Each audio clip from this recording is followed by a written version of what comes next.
I'm good whenever. Alright, guys, so last time you finished the battle on the Dromedary with a near loss of some items from Vorik, and you were able to overcome most of the sea spawn and large crustaceans that boarded the ship in the middle of the night, while some managed to escape overboard. The Dromedary, around midday the next day, was checked in at the seawall, the armada that guards the waters around Sunder. Captain McLaren met his end at the hands of a strange, pale man named Skorgu.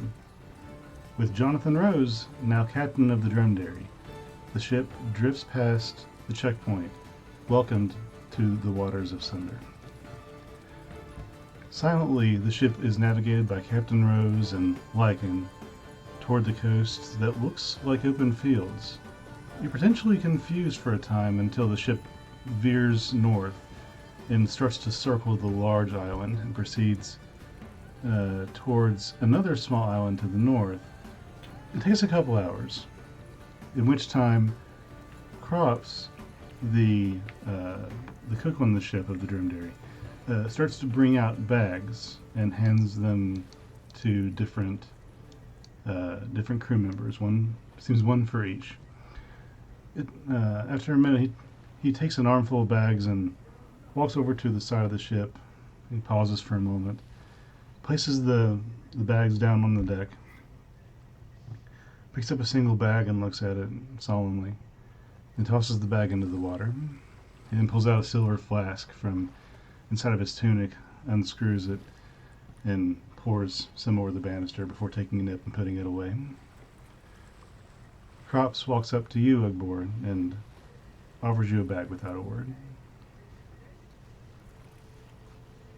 Um, Ugbor doesn't question gifts and accepts the bag. He likewise offers one to Pill, Samael, and Vorik, who are all, I'm assuming, on the Hey, deck boss. of the ship at this time. Hey, Hello. Howdy. So my friend from Georgia is in, and I was talking to him. Georgia. No problem. So Oh, awesome. pack. It is. Yeah, you were all handed bags. If you were to look into them, you're to find what is apparently the last meal you're going to be prepared by Crops on the ship. It's a sandwich which appears to be the remainder of the shark steak that was on the ship. A portion of cheese, some crackers, and some dried fruit. Can I have a spoon? Sure, baby. Give me 1 second, okay? Food.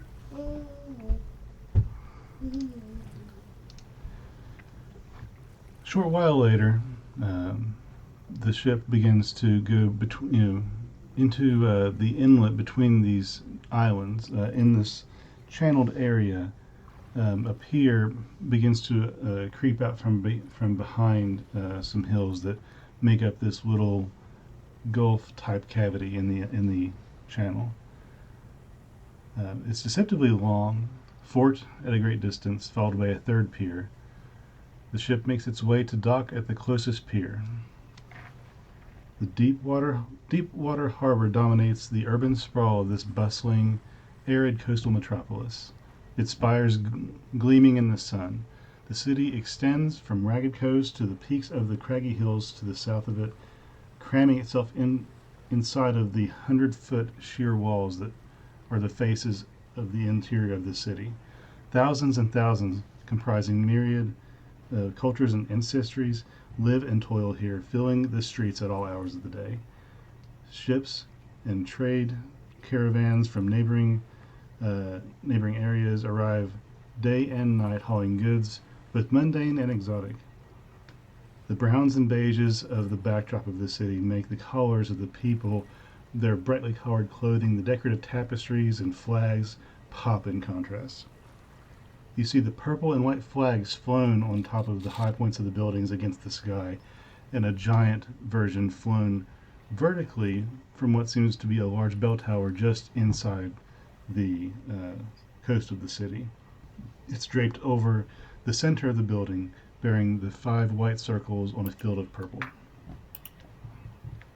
The ship comes to dock and wordlessly the crew works through a routine of docking the ship.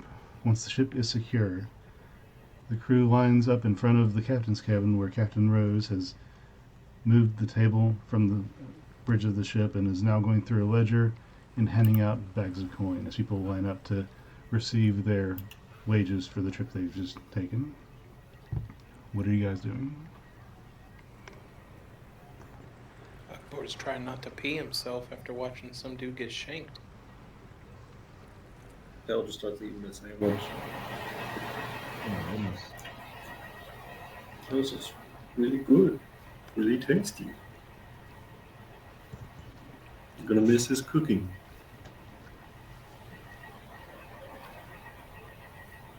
Shame what happened to the captain. Sorry guys, my audio didn't save for some reason. I'm getting that fixed right now. No.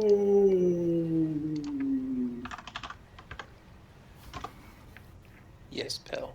I am your father. No. Did he say that in the movies? He did not, and I see no resemblance really. Well, maybe. Let's I fix this real am quick. your father. Never said. Why does everybody remember that? Fucking mass mind manipulation. Hey, listen, is it Berenstein or Berenstain? Bernstein. Yeah, it's a very famous Mandela effect. A lot of people have like distinct memories of it being Berenstain. Bearstain. Bear stain. Them bears made a stain. Damn bears, Damn it. bub. We're gonna get Goldilocks back at him. Why is this taking so long to upload? Can I not upload in the middle of the game? This is dumb. Has anyone heard from Channing? I have not.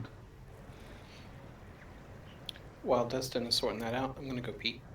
Cool. There we go. Fucking quit, cat bastard. You leave that cat alone. Bro, he's hiding out underneath this chair and just hitting my feet. No, he's just trying to play. Meanwhile, that cat that stays here tries to hunt Lemmy down. Literally, dude, any chance he gets, he'll come here and just stare at him. Like, it's a little creepy.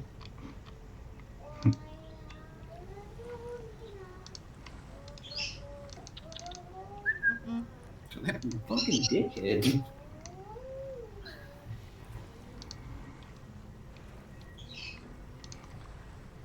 There we go.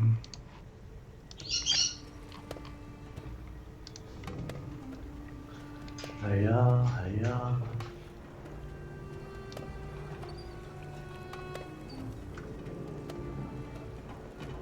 If I can find the right map order in business.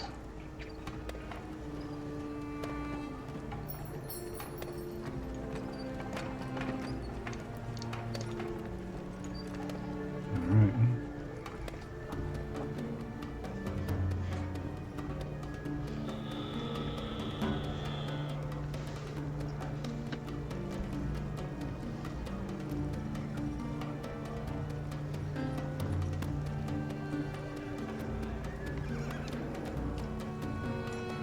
Bro's cat farted and it smells atrocious. Oh my god. Choking me the fuck out. Cat farts are gross. Dude, they're so bad. Similar to ferrets. It's so bad, man. He farts anytime I pick him up, too. Oh I'm like, my hey, gosh. buddy. Farts on me like, you dickhead. See, he knows what gets to you, dude. It's just defense. Dude, it works. It'll work.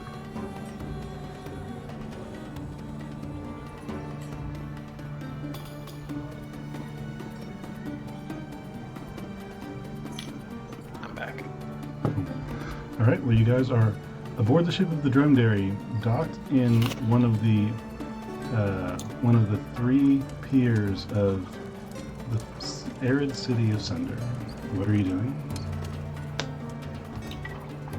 I guess Bill's gonna try to find the new captain. Okay. I'm gonna fair enough to do. The captain.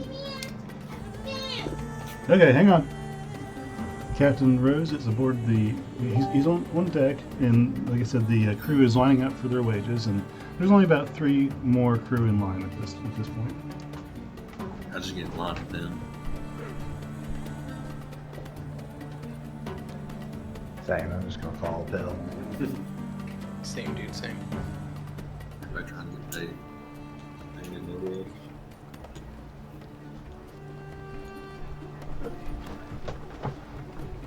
Yeah, I'm definitely in it for the gold here. I have 1 gold. Oh man, are you serious? I have 1 gold. Okay, sorry. So what Bro, were we I doing? would give you some gold. That's alright. Sorry, I had to go for the little girl again. What do you say you were doing? We're just waiting in line until everybody else got their wages. Didn't take too very long for the captain to go through his ledger, Lycan is at his side, helping him along a little bit. He once it is your turn in line, he looks up to you and gives a nod, looks down his ledger, he follows the script and reaches in the chest at his feet, digs out a portion of gold, puts it in a small pouch, and hands you your 20 gold. And does that for all 4 of you. They'll like put a big hand on his shoulder. Be like, I'm sorry, buddy. Seems like you like that guy a whole lot. He was a friend. He had his own dealings, surely, but he was a friend. So I have a question. Yes.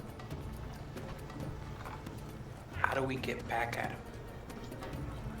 What the hell is it even about? How do we get even? You don't. Just say the word, my man. Say the word. You don't. Not with these people. You're best to not get involved and keep your head down. I don't know what specific dealings Captain McLaren had with the inner circle, but it was obviously outside of his purview and realm of payback. So this is just something that happens. Unfortunately, yes, this is more or less something that just happens sometimes. When you get in over your head with people you don't fully respect the power of. So, are you gonna also get in with these seedy people? Because that seems like a bad idea. I have no real intent to, but it is expected in some aspects. To what degree is yet to be determined, but I am obligated in some regards.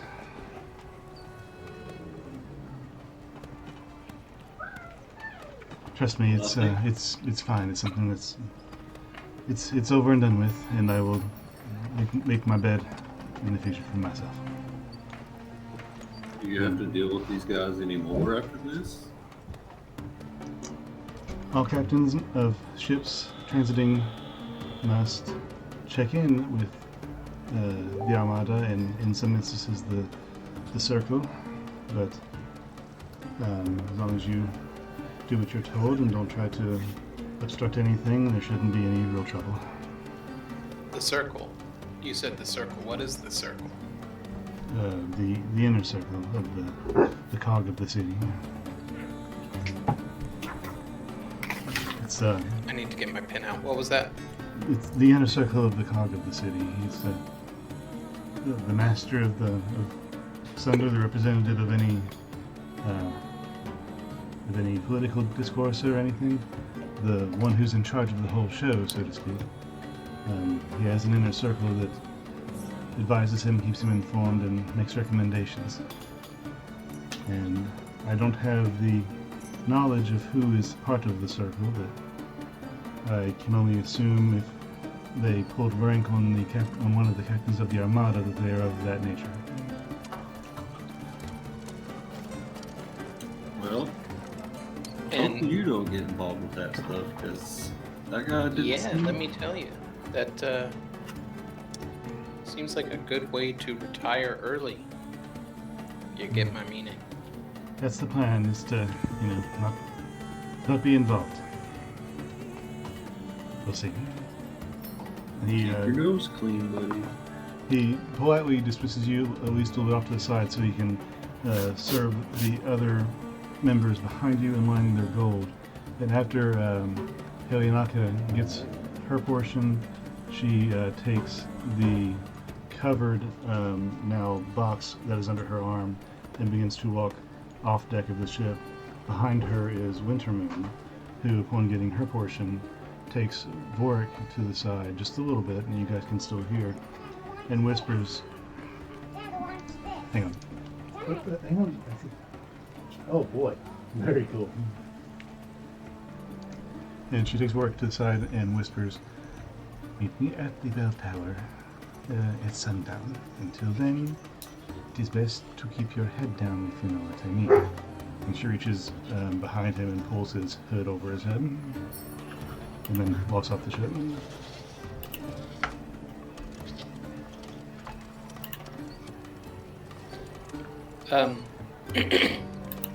Was there anything else I could do for you, you people? You've been wonderful help during the trip.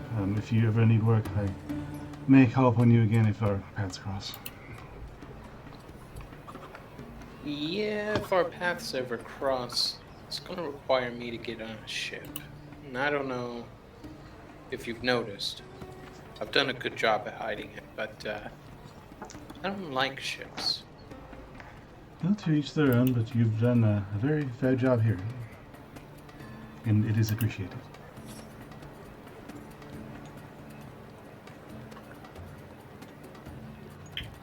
Hold on, I'm preparing spells. I forgot to do it. That's cool.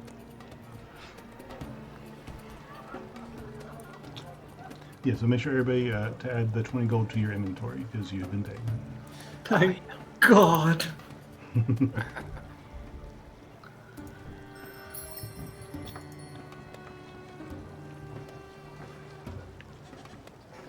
For planning purposes, you guys, just to make it easier for us to see, here is the general layout of the city from what you can see.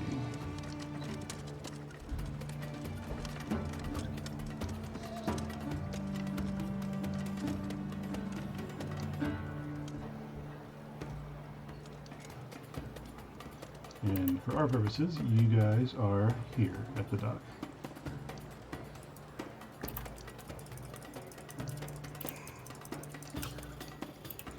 Alright. Redid my spells. Why actually, if I can, why do I have this? Jesus Christ, this city is huge. Yes, the city walls encircle the city in an angled, almost pentagon-style shape, but the walls of the barrier are approximately 80 feet thick and 100 feet tall, and just totally smooth, except for the few gates that are in the walls.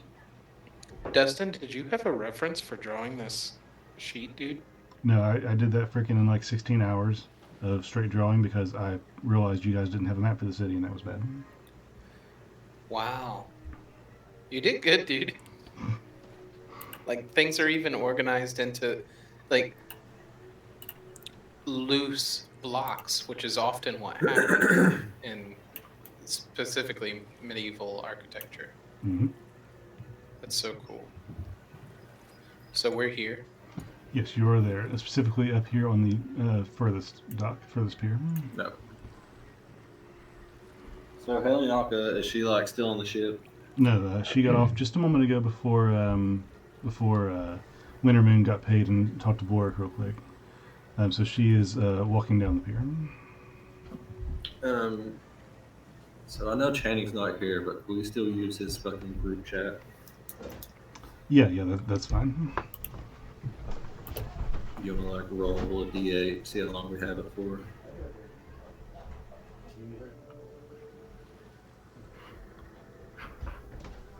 How many we roll a d8? Okay. Sorry, I had to go back and forth again. What was said? I was gonna say, do you want me to like roll a d8, see how long we have it for? Oh yeah, that's fine. And I see you did that, so 7 hours. Yep, totally cool. So we'll say 7 hours from just a minute before you guys docked. So Pell will be like, we still have to keep an eye on that box. So should we like keep an eye on her? I've I've prepared some spells to if she wants to get within a certain amount of feet from me, then I can try to like find her. That's probably a good idea since we have to ensure that that package reaches the location, its Ooh, destination. speaking of which, I will go ahead and cast Sending to Bongren, Mm-hmm. and I'll tell him made it to Sunder. Gonna keep an eye on the box. Will let you know when it's reached its destination. Okay. After just a few moments, you hear back. Very good. Thank you, Pale, for this information. Later, give details on recipient if possible. Be safe. In my head, I'm like, okay, because I'm not going to waste another spell slot. Vorg says that for whatever it's worth, apparently Winter Moon knows where it's going and is going to help us out a little bit. She's offered us a safe house, remember, so we have that going for us, and she knows where it's going. Whether the chick is heading there straight away, or if we would trust this, cat-looking chick, whatever, it's up in the air. But that's what's on the table. Well, Wintermoon's, she's been a pretty straightforward person with us since we met her. She might like keep her secrets, but I think that's just who she is. I trust her is what I'm saying. Oh, music is not on repeat. Fixing that, Ipsy. I didn't even notice. It's okay, There you go. DM. I did. I noticed. Well, apparently you guys have until sundown to meet Wintermoon at the bell tower, which is right here. That's this octagon guy right here. Oh, cool. So that's when Wintermoon requested you meet her at the bell tower if you wanted to couple with her and follow her to her safe house for the night, where she can help you further locate the box. Otherwise, Helianaka is walking down the pier. Holy fuck, this city is massive. I'm just like noticing. So I know like Pell wouldn't know, but just for my own sake, how much bigger is this place compared to like Port Hopewell Harbor? Hopewell is much smaller. Yeah, Hopewell it's like is, that's like the only reference point I have though. Let's see. Let me look at my map again real quick, just for me. Getting some more coffee. Be right back. Okay. I know it's dinner o'clock. I don't care. Oh god, okay. let me get on that. Okay, so if I were to draw it, I hate how it zooms me out and moves me around. Dang it. Okay, there we go. And so I'm drawing tool out, freehand. Hopewell Harbor is roughly this big. Holy fuck. It's just the slums of this place. Dustin, I'm about to send you. So like you had no reference. You're sure? Yeah, I drew this. Okay. I I'm have sending the, you. I have the original.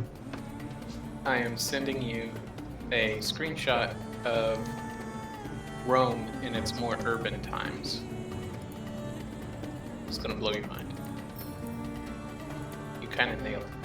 That's all I'm saying. I ain't gonna lie, this is like the only daunting part about like making my own shit. No, Honestly, it was literally just making blocks of stuff, like getting an idea of the bigger things I want in the city, draw the bigger things, fill in the small gaps with blocks of just houses and buildings and blocks and blocks and blocks and blocks of little boxes and different shapes of little boxes, different consistencies, how these ones are like, misshapen and whatever, because they're of poor construction, because this is basically the slums area, compared to this, which is the, more engineered, more expensive section of the cities and stuff like that. And I drew lines all over the map, like how you see like this street going through here like this. I just draw pencil lines through everything to represent streets, and then once I drew the streets in, just build your buildings around that in blocks. It's not that hard. It's just very time consuming. I just don't know how to like structure a city. I just be like, everything's all over here. This is where this shit is. So we got a big city to go explore.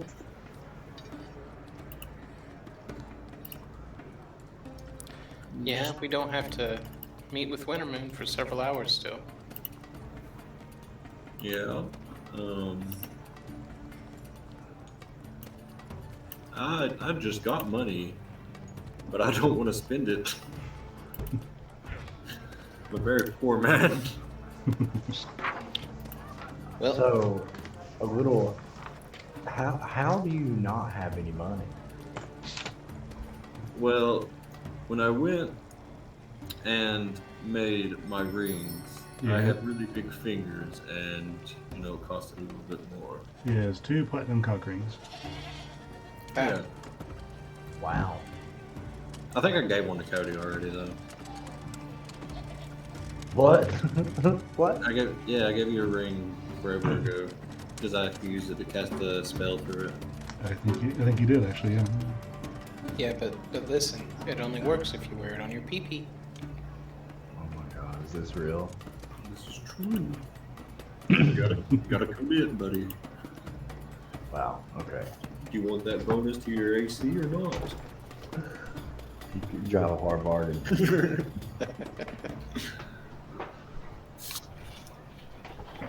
So, I would definitely like to look for some shops. Yeah, shops sound nice. Because unlike Pell, I have money and I want to spend it. I don't need much. Roy's like, okay, we're just gonna ignore the chick walking away with the box. Cool. He pulls his hood up, kind of tightens it up a little bit, and make sure he's kind of cloaked up, and he just is ready to follow him. Well, if Wintermoon knows where it's going, then we don't really need to worry about it. All right. And besides, Pell has that magics to keep track of it, right? I kinda. I could keep track of her. So the magics that I do, they have to be within 1,000 feet of me. Oh. Um, Oh, so after they get off the dock, you won't be able to know where they are. Well, for reference, the ship you're on and the size of the city, I don't have a scale set up, but the piers that you're on are set up to support large merchant ships like the ones you come off of, like the dromedary that's about 125 feet long or so. So you can assume that those piers are about 150 feet long each, the small ones. no, that's 12 feet, 13. Yeah. This 2.6 feet that I have set up, Dustin told us that was 80 feet. Yeah, this guy right here. I imagine, like shortly after they're into the city, probably like around here-ish, we would not be able to track them.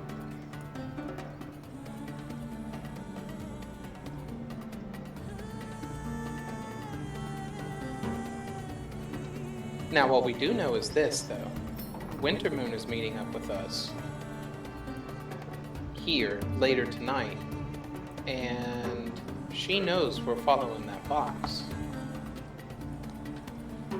So she's probably also keeping an eye on that box. She's been curious about it from the beginning.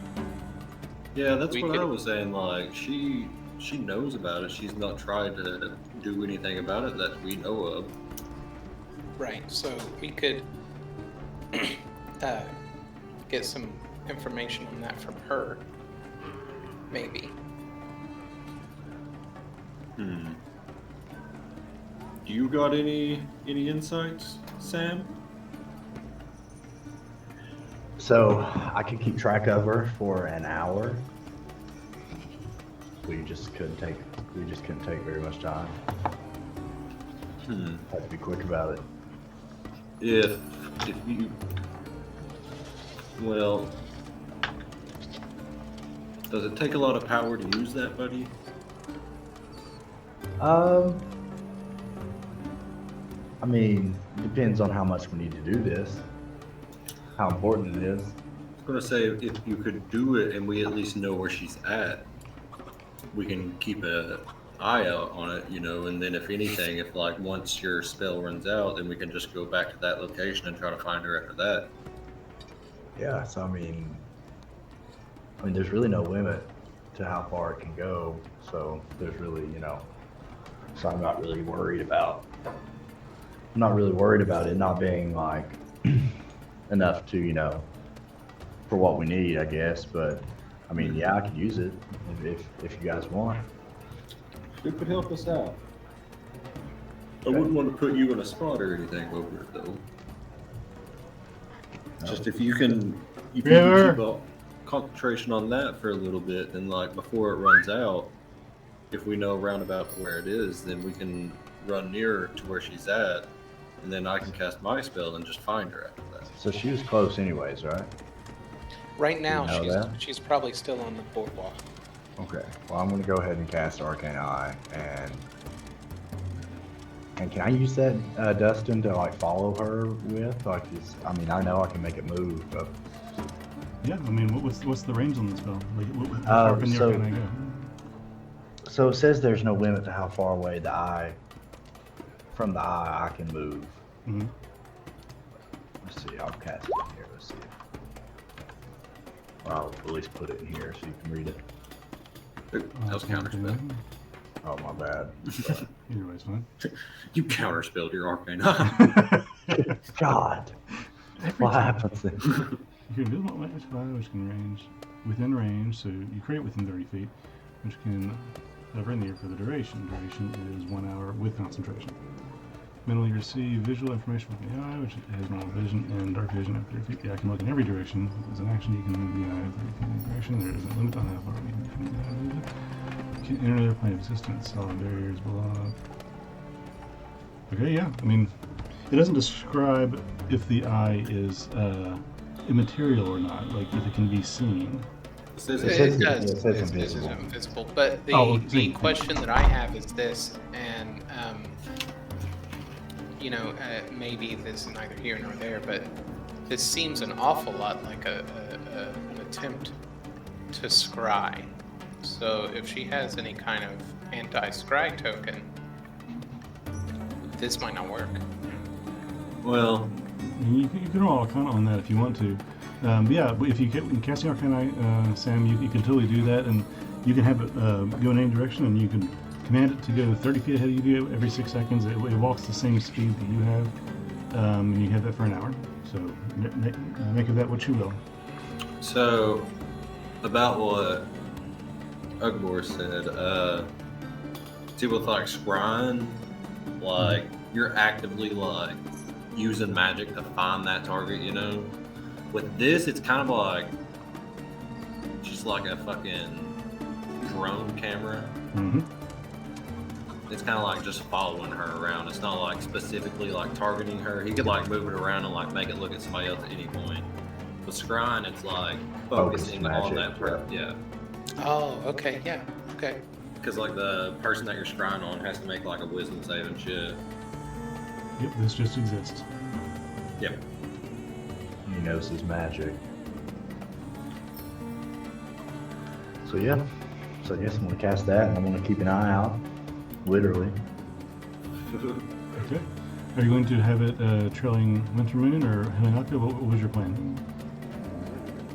Guys, it was Winter Moon we were wanting to watch, right? Yeah. I thought, was it that? I thought it was Helianaka.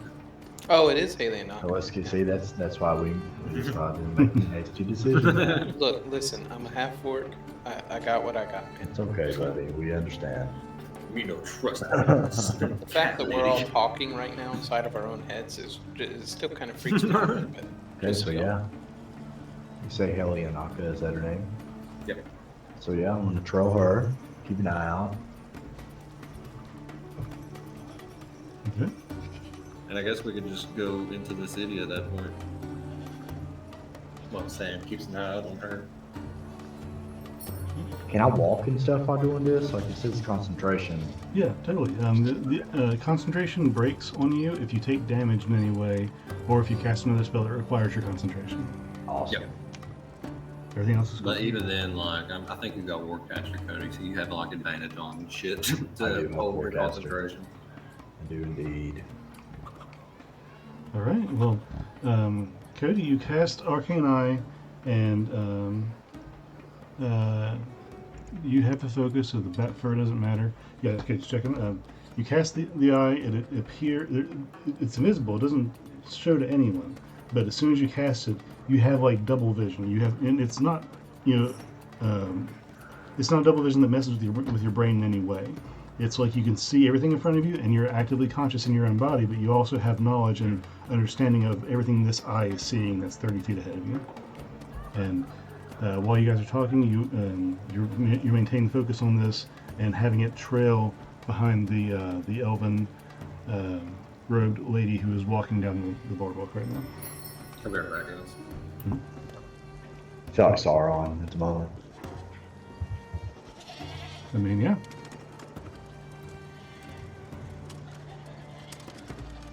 So, like, in using this, can I like make perception checks wherever it is? Like, you know what I'm saying? Like, so can I just like Yeah. be like, hey, look, You absolutely can, yes.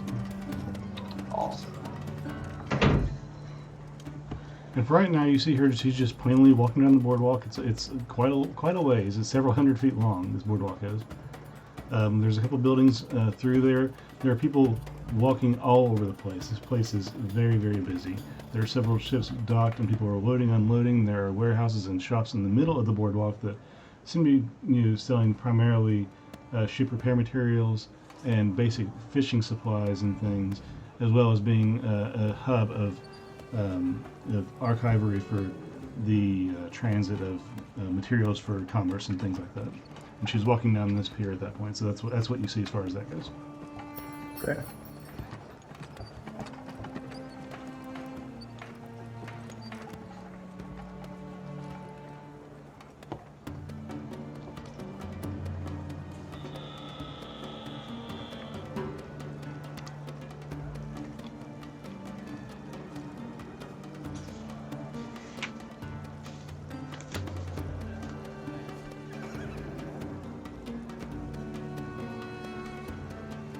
So are we still here? Yeah, you're still right there.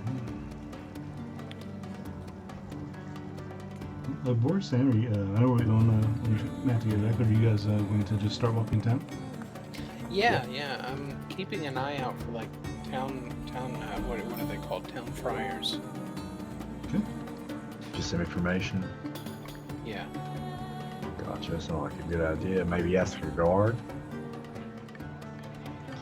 Okay, as you begin walking down the boardwalk towards the city, you don't see anybody that would classify as a crier per se, but there are, there's a lot of people going around. There's a lot of chatter back and forth on what goods are coming back and going out, and where people are from, tales of their travels on the way here, and things like that. Go ahead and make a perception check. See what you can hear. Okay. Shh. I'm here now. Hey, 5, you don't hear much. There's a lot of chatter going on. It's hard to discern anything, but you do just hear brief places that people are from. Some are from Ronewood and Alacra. Some are coming from different countries that you haven't even heard before. And you hear things about what's going on in town.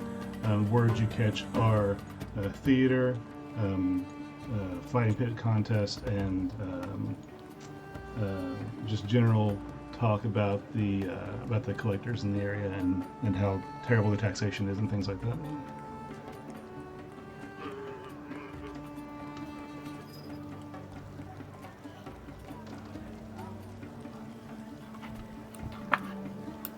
Could I perceive with my ears? You may.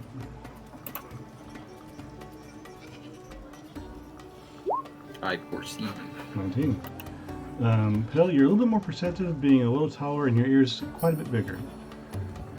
You're able to pick out bits and pieces of some people coming from distant lands that are not, familiar with the area, and they're trying to get a lay for things, and they gather that the city contains a lot of commerce. There's even a giant bazaar in the middle of the city. There's a lot of entertainment. They have an entire industry based around indulgence, and that would encompass any kind of alcohol or drug, any kind of prostitutes or entertainment otherwise you could possibly personally indulge in. There are big events like plays at the theater, fighting in contests of skill and bare fist of all different categories in the fighting pits on the southern side of the city. There is gambling and just all manner of things to do, and you hear them talking about this in that little group. And the next group down, as you pass as you walk, you hear some people are bringing in furs and sending out a lot more of their indulgence products. They're talking about things that the government is doing they don't necessarily agree with, but they don't go into it because you're gathering that they might not want to speak too outly about such things. But that's roughly what you gather with the 19. Cool. So Sunder is like Russia or China. Sure.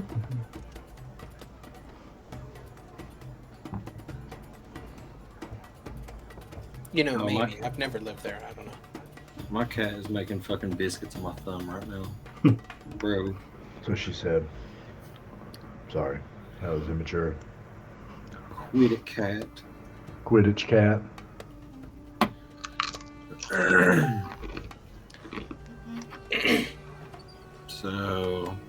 So Pell, you mentioned that you overheard some people talking about gambling.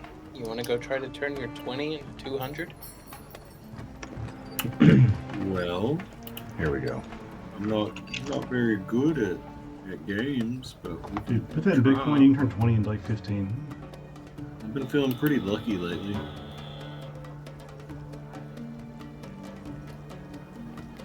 I don't know. After surviving on that ship for several days, I kind of feel invincible. You might be lucky too, buddy. We can go try it. Well, I've got a fresh 20 gold burning a hole in my pocket. And Uncle, for whatever it's worth, if you want to add this to your character sheet, you may. We'll give you the feat sea legs, where you no longer feel actively upset after going onto the water, like violently ill. Yay! We were really Whoa. bad. I was really bad about constitution checks during that jaunt, but we'll just leave it to be said that I had a bad time. So you have that bit.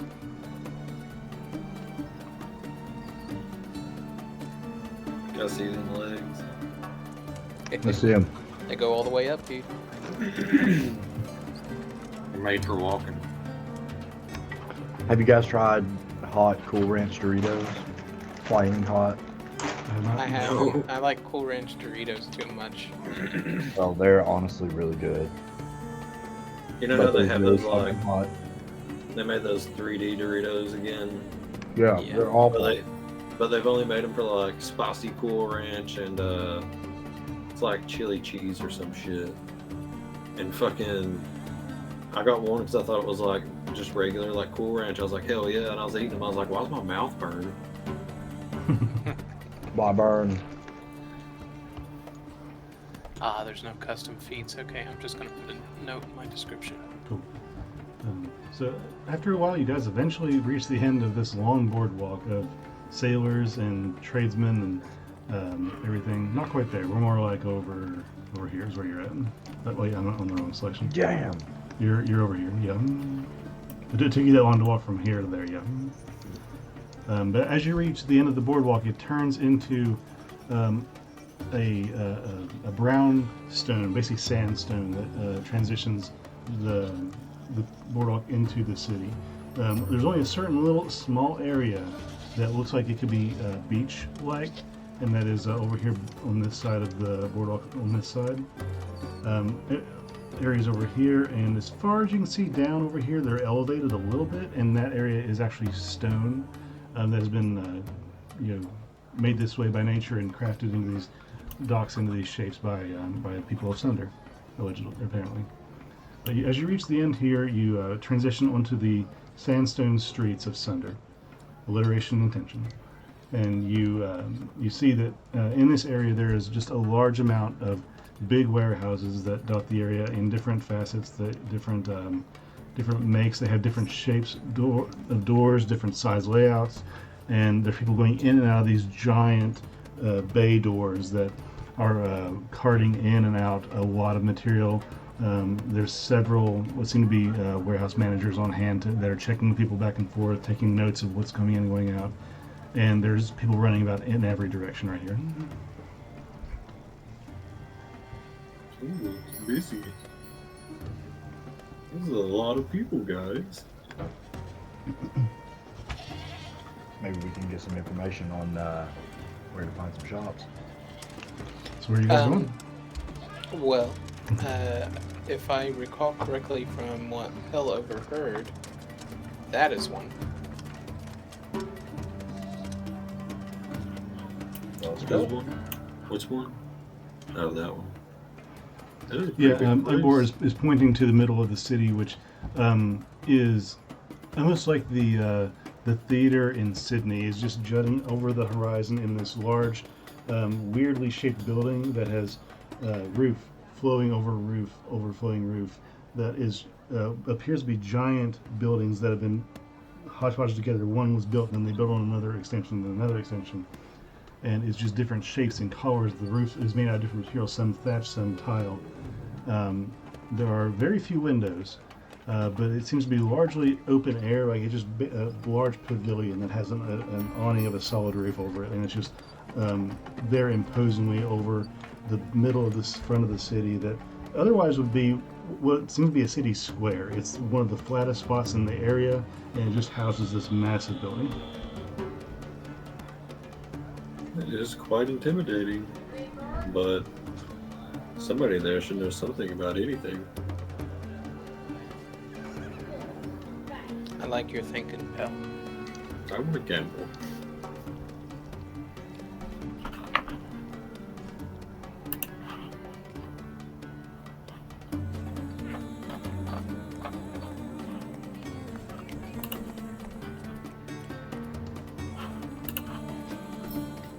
So to the big city, big thing. Let's go. Tally ho! You guys just heading in? Okay, which direction are you going? I reckon like Just this doing way, and then that way. Okay. It's Hanwood Boulevard, guys. You guys start walking up the street, and past these warehouses, there's small buildings that act as little, probably little check-in stations, little depots for people to work their documents and categorize things, and office-style buildings. But beyond that, in this area, the houses are made of a mudded type of material, and they are not very well shaped or insulated or designed. So there's a couple of buildings stacked on top of each other in different regards. Some are 2 stories, some are 1, and they escalate with the slope of the city. As it goes into the city, it generally goes uphill. And the buildings in this area seem to be of lower quality. There's a lot of people in this area. Some have little shops set up just outside the buildings there, which seem to function as houses. And some people are in their shop manning their little section. People just sitting on the street with a little square sectioned off, and they have plates of spices, hung meats. Some have worked goods like cloth or raw materials like sugarcane and a bunch of materials like that. But as you go deeper into the city and get towards the entrance of the bazaar, you round the corner and you see this massive building that is supported on this side. As you round the corner to look at the front of it, 6 massive ornate pillars are sculpted from granite that hold up a roof of clay, shingles with gold trim about 30 feet above the bazaar. In this area, it stands in the heart of this of what will be the city square, where it's all flat, and because of this, there are as many buildings packed in around this as possible. But there are lines drawn that you can tell have been portioned off by some sort of surveyor that where the people have not been allowed to build so close to the bazaar. And even surrounding the edge of the bazaar on the outside are more pop-up shops like the ones that you pass walking in town. And the front of the building is just an open area that is arched. And as you look inside, you can see just shops built into the building, left, right, and center. There's just rows and rows of flea market style, built-in shops in this bazaar.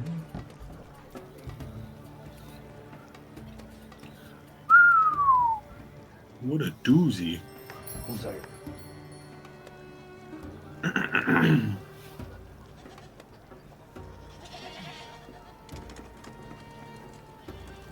At least I don't have to worry about hitting my head trying to walk in this. Hell immediately hits his head. Get knocked up in the air and just hit my head on the roof. Semi-Hellcats in large on hell. Oh no! As you're walking in that area, somebody comes up to you and says, "You got a silver?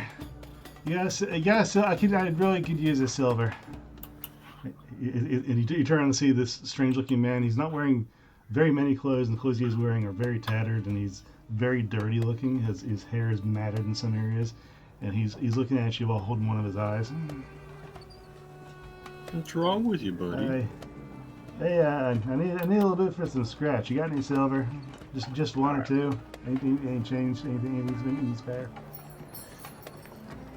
I don't have silver, friend. I do. Here you go, bud. Thank you kindly. Silver.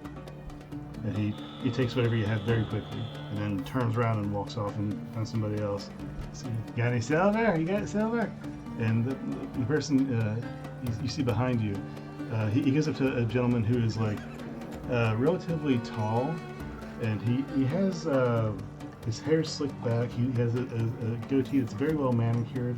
He's wearing not full-blown three-piece suit sort of things. It's very hot here in Arid, but it's very well-worn silk, and it's very well taken care of. He's very well put together. So when he asks his name for silver, the man stops and looks at him for a second and puts his hand down and asks the man, "Is that all you want? The silver?" And the other man says, "Yeah, the silver. It's all just the silver. If you can spare it, it'd be good. I'd really appreciate it, man." And the guy reaches in his pocket, pulls out a little coin purse, pulls the drawstring open, reaches in. You see him reach in and pull out a handful of coins. Make a perception check, anybody who wants to see this exchange.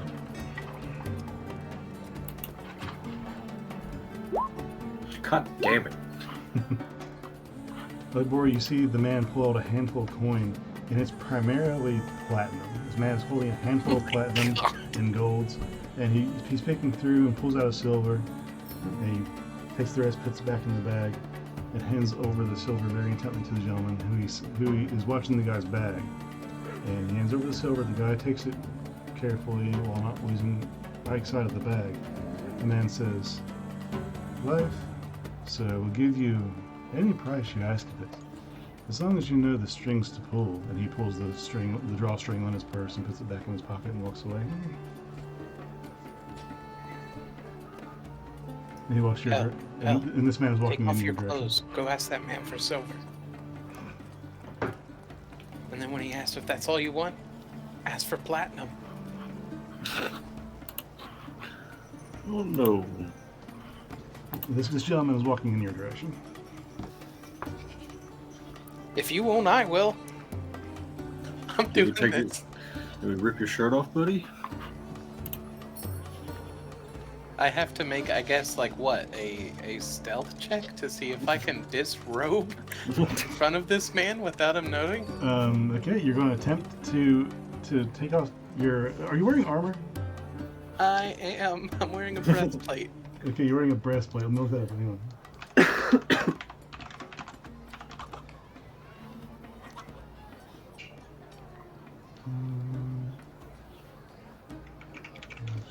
Okay, a breastplate is medium armor. Medium armor takes 5 minutes to take off.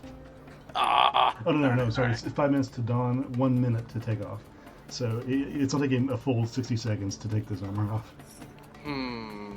How far away is he? Do I have time or He not? is Just 20 passing. feet in closing. 20 feet in closing. Okay, shit.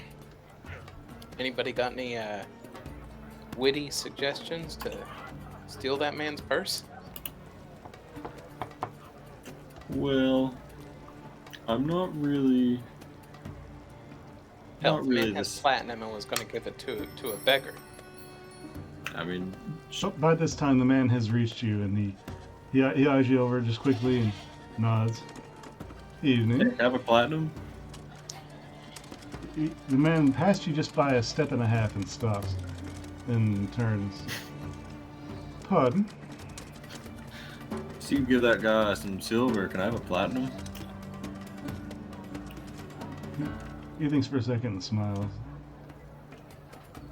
You just think you can ask somebody for that kind of money? Well, he asked you for a silver. I figured I might as well. He's smiling. Well, I believe if you... Hold on, give me a second. I think I have this. I was like I smiling believe back. you can ask the world for whatever price you want, as long as you know which strings to pull. He's taken aback for a second, but he's smiling the whole time. He reaches out a hand to Pelinel to shake his hand. What's your name, sir? Well, my name's Pelinel. You can call me Pel, though. Pel. And he shakes your hand. And you are? And he reaches a hand towards Ugbor. My name's Ugbor, and I shake it firmly. Nice to meet you. You can call me Skinskatats. Hold on. What brings Wow, you to the this- city before we progress in our discussion? Just so I have a notion about you. You guys seem like you was coming from the docks. Yeah. Yeah, you could say that. We've been out at sea for a while. Probably smell us before you saw us. Am I right? You Yeah. especially. Kind of grew used to it around here. But, Well, Can I we make are. your perception check with my eye? yeah, go ahead and roll perception with your eye. 17. According to what you are able to see through your arcane eye, you follow Helionaka down through this section of the boardwalk, all the way up to about here. And because you guys have stopped and taking it slow so far, and she's gotten to that portion of the dock, or the boardwalk rather, and is cutting into the city over here, ducking through several alleys, and is heading this general direction, but she's bobbing and weaving, trying to stay out of the way. But she's definitely trekking through the slums of the city with beeline. She's ignoring everybody, sidestepping, keeping the chest very close to her, and is just headed on her mission. But back in front of the bazaar, though. Were you going to say something, Phil? I don't remember. Okay. So I take it you saw my exchange with that gentleman over there, and yeah, the gentleman is still, like the beggar is still over there in the intersection, or close to the intersection, and he was looking at this gentleman standing in front of you, and now he's turned to walk towards an alley.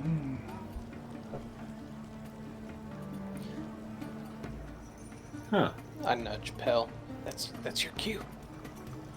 Were you not? But yeah, I mean, he seemed to have a good time with it. I figured I might as well try. Hell, with your perception, looking from just a minute ago, you and Ed were both. You see out of the corner of your eye a rush of motion real quick as the man who was just given a silver is taken by the arm by somebody who walked up behind him very quickly, and you see him get pulled into the alley. But before he gets pulled into the alley, you see them take out a dagger and stab him in the gut and push him in the alley. Stab the other guy? Yes, the beggar. Man, I just gave that guy 15 silver too. No, we're gonna get your money back. You know what? What's I that just now? might. Nothing. Pardon, just saw- did I miss something? And he turns around to look and doesn't see anything. I think I just seen a dude get stabbed. Yeah, man. That guy that you gave some silver to, he's dead now. Huh. Well, that is unfortunate. like I that was trying to happened. teach a lesson. No begging? Is that the lesson? No, the lesson was that if you know how to manipulate people and know what to do and who to talk to, you can get a lot further in life than straight asking for money. Because there's things in life far more valuable than money. Well- Makes sense. I don't even have money hardly. Well, let me tell you, Skins. You have money. We don't have money. We want money. So, you seem to be the guy to talk to about that.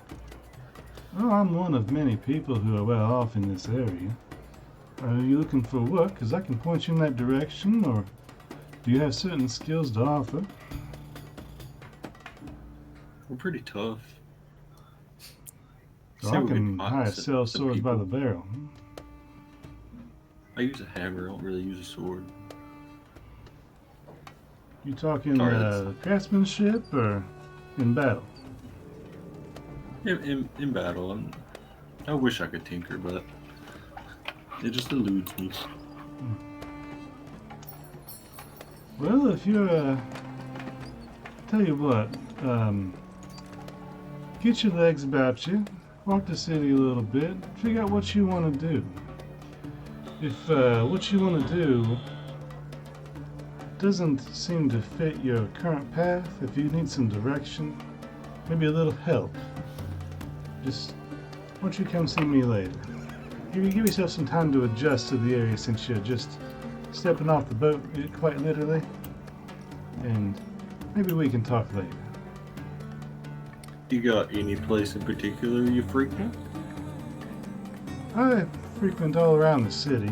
If you're looking for me, you can head to, you know where the governance building is?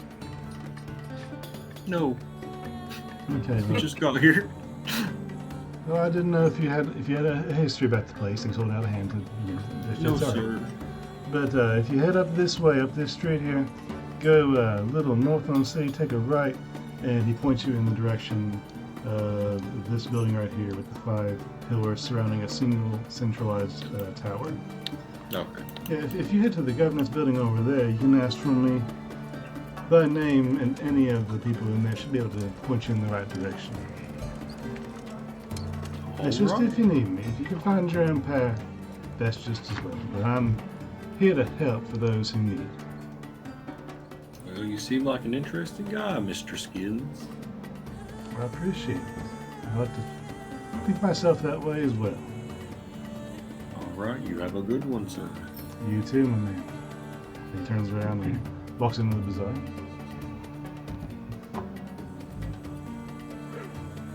So have you seen Helionaka, Sam? Yeah, what's the status on the package? Oh, she's fine. All is well. Okay.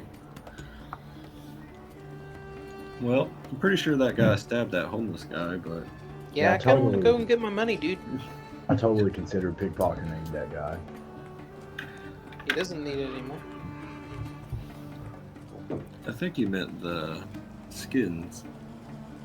You want to pickpocket the guy that just had a beggar murdered? Yes. You see, I was under the impression that he was a very rich man, so a very healthy target indeed. Yikes! Good luck to you. Please nail this roll. Well, he might just lead us to more Well, money if we get some work out with him. I'd said I'd considered it, not that I. Oh, okay. I misunderstood. Yeah. Considered. Maybe not the best to do in plain sight, though, so. Well, wait a sec. Well, fuck. Channy's not here. I was gonna say, none of us are really familiar with Sunder, are we? And then look towards Vork. Vorik would look back to you and kind of like being quiet and blending in as much as possible at this point. He would turn to you and just kind of nods like, I have a general sense. Well, if anything, you could just be our backup guide if we get lost. You see that Vork has also pulled up the built-in, I don't know what you call it, like a face shield or a scarf that's built into his hood up over his nose. So the only thing visible is his eyes and forehead and his hands and feet. He's veiled. He's better. Let the people see you, buddy. You look good now. Nope. Shh. Don't use my name. Okay, Big V. Ah, Wow. I'm gonna take a cautious peek into that alley, see if there's like any, if the body's still there. If I can go and get my money back. It doesn't take long for you to see, but dragged into the alley with a blood trail that is almost already dusted over from sand and dust. You see a trail leading over to this body who's slumped up against the wall. It's been propped up like he's sleeping up against the wall. Can I check and see if he's dead? Sure. Alright, so I'm going to cautiously enter this alley and check this man's pulse. Well, this person, yeah. Well, what do you guys do? So Wait you're going to reach over and touch this man? Yep. Okay. You reach over. Make me a medicine check.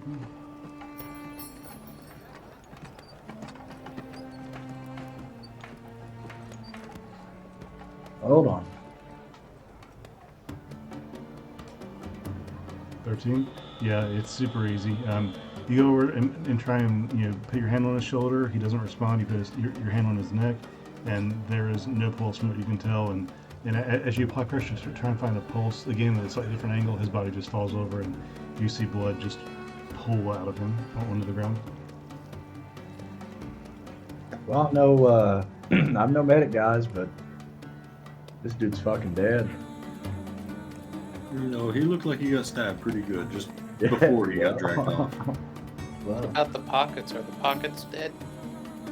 so I guess I'm gonna search his pockets.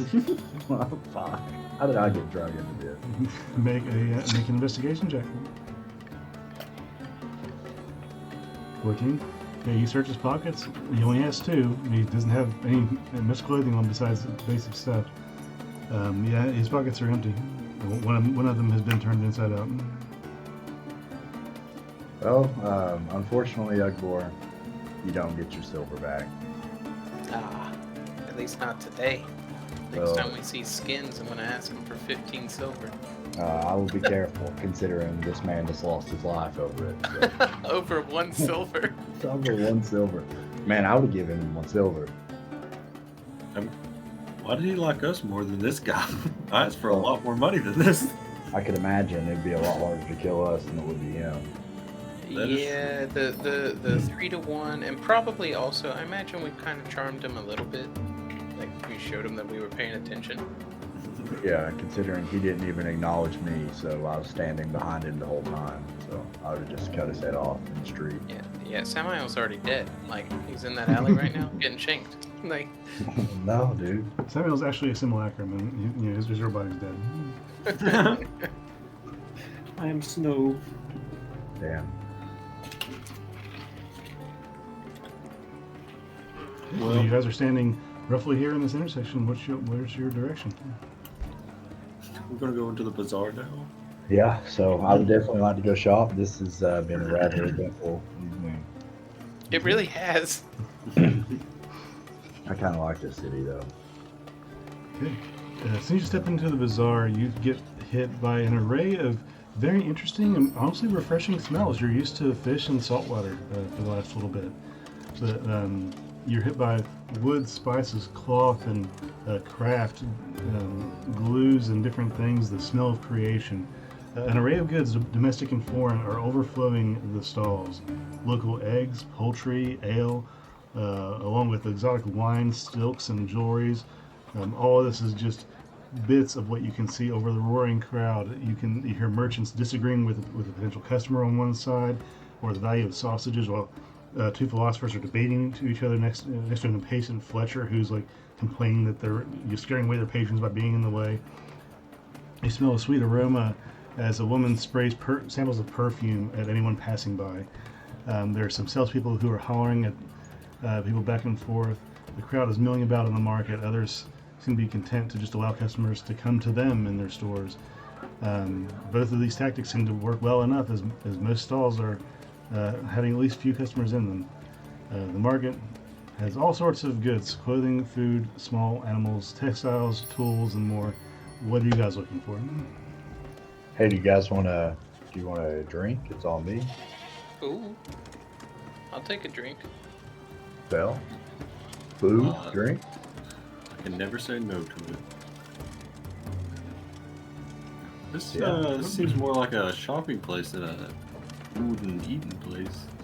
No. There is a No, pop-up yeah. sort of like restaurant that you would see in a flea market type area. It's a bar with 5 seats in it, and there's Okay. just people behind that little area. Like a little ramen shop or some shit. Yeah, kinda. exactly. Yes. Yeah, Okay. dude. Sounds Oh. great. I didn't see that. You and your perception. Glasses. Everything. Yeah, dude. Maybe you need another pair.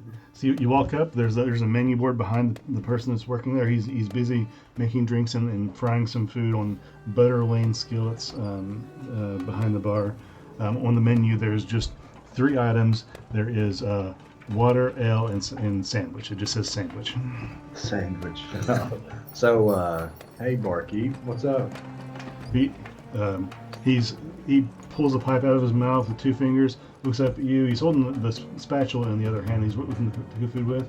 He points behind his back with the spatula up at the menu, and then goes back to looking at the sandwich, putting his pipe back in his mouth. Ale and sandwich. He takes his pipe out of his mouth again, looks at Pell, who spoke, and said, "Ale and sandwich, 3 silver." Hey, it's let's put this all in one tab. I'm gonna be paying for it. All right, orders? I guess I'll take this sandwich. Could you tell me what's on it?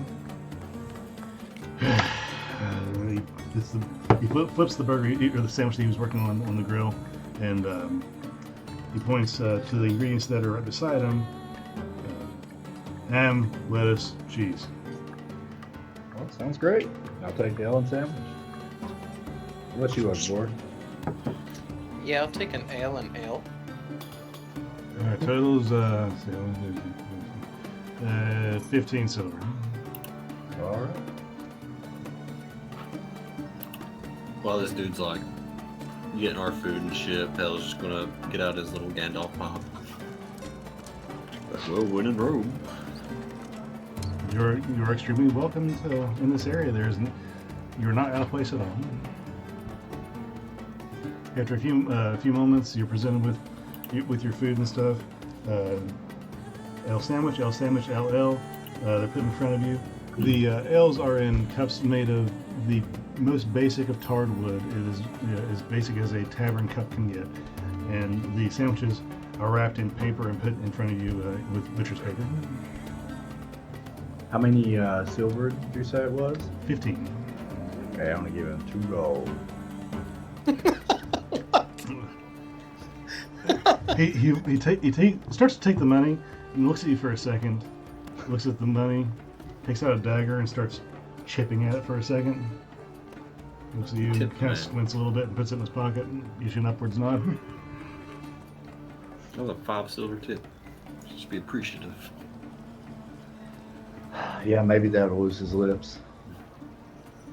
Next time I ask him what the sandwich is, maybe he can tell me the ingredients. Oh, He does kind of chuckle a little bit, but he looks suspicious at you for leaving him extra money. Okay, whatever. He's just rich. Get over it. I just got it like that, dude. I just watched a man die. I'm rather thankful. Buckboard's like, guys, when I was still a youngling, we would play this game where we would put bee honey all over our hands, and we would stick 2 of these cups of grog, or ale rather, in our hands, and we couldn't remove them because of the bee wax, and then we'd have to drink them. What the fuck? Yeah. That's an interesting game. What's Yeah. the downside of this? Is that what we're trying to do now? Is it? That's what I'm doing. Oh, jeez. As you're sitting here, there's a couple of shops that you see nearby. While you're eating your food, you're looking around at people. You see some people try and negotiate things. They don't do very well. Some other people are looking at something, and you see somebody distract somebody while talking about something, and then pocket something from their shop and steal it. The shops you see around you, just in this area where there's a couple more food, pop-up food areas like this ramen shop sort of thing nearby. One is selling some more drinks and things, primarily waters and wines and things like that. One more is selling what appears to be some roasted pork or some sort of barbecue. Beyond that, there is a shop that has boxes of fruits and vegetables laid out in a market style. There's a butcher beside that. Beside that, there is a shop that has a sign that says tattoo outside of it. I want to check out the tattoo shop. So, question real quick. How long has it been since Coyote's cast that? At this point, it's been about 45 minutes. So I'm gonna go ahead and make a perception check on that. If that's cool. Okay. Yeah, what you've noticed so far. Okay, good.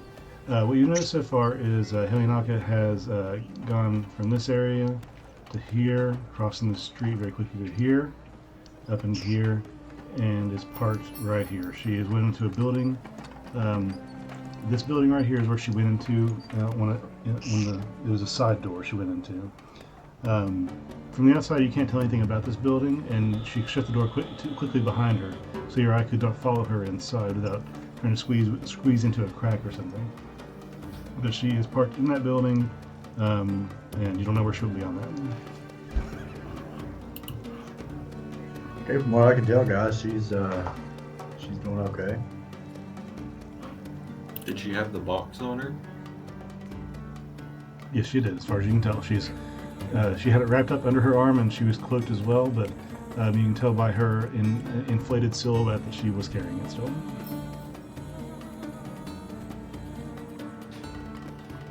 So, do you know how much longer you're going to have that up for, buddy?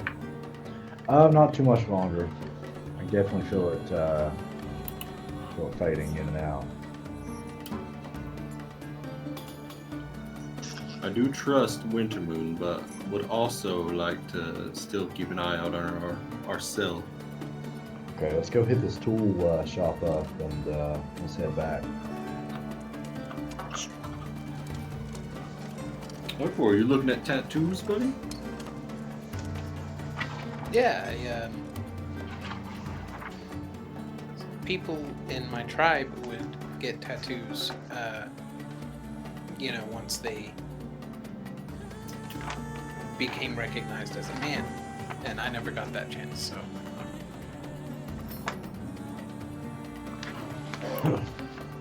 No,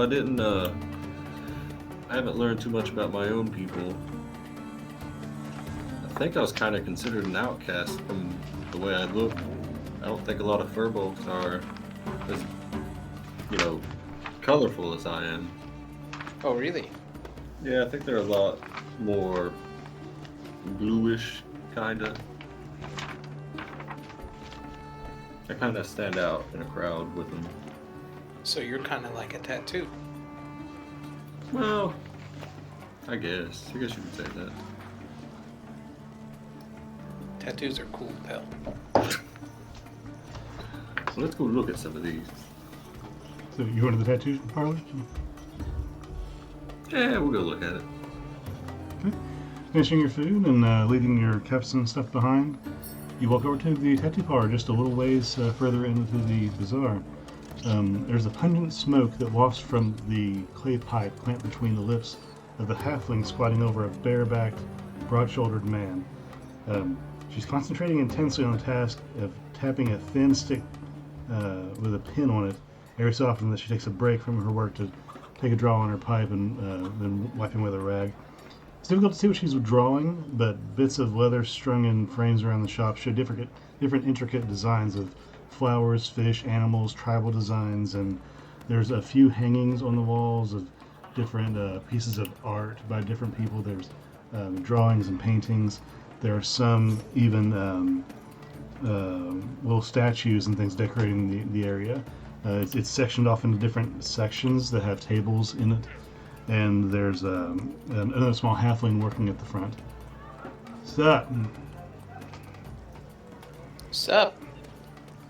Cool tattoos. Appreciate it, man. What gonna get it for you? You want one? You got time? You want to set up an appointment? How long does it take? Depends on what you want. Some things are darn near instant, some things take a minute, some things take a long time. Let me ask you this to start off with. Do you have any tattoos right now? I do not. You've never had tattoos before. Okay, so that's the thing. It's gonna be kind of painful if you're into that stuff, one way or another, or if you can just endure it. That's what that is. Are you looking to get a magical tattoo or just a regular ink? Magical tattoo. Tell we have some imbued needles. Tell me more about that. Well, that's a different process entirely. Pretty fairly instant. Very painful if you can handle it. Basically, how it works is he takes out this machine from behind the counter. He puts on top of the counter, and he unlocks the box and pulls out a tattoo needle. Okay, so normally you got this long stick here thing, and then you got the needle on the end of this stick here. You take that, the artist holds it like so, and they have it pre-drawn, generalized ink drawing on the canvas, on the person. You get that established first, and you got to draw it after that with the customer. And once that's established, you draw it on the customer, get that lined out. You take the ink, right? You put it in the capsule here above the needle. Then you cap that off. And you take your hammer mallet, whatever your preference is on tools. You start tapping with this, right? You put the needle where you want it. You got to tap one little dot at a time, over and over again. It takes a long time for a big area. You tap this over and over again for a long time. You got a tattoo as the ink goes in the needle into the skin. It's in your skin. That's normal tattoos.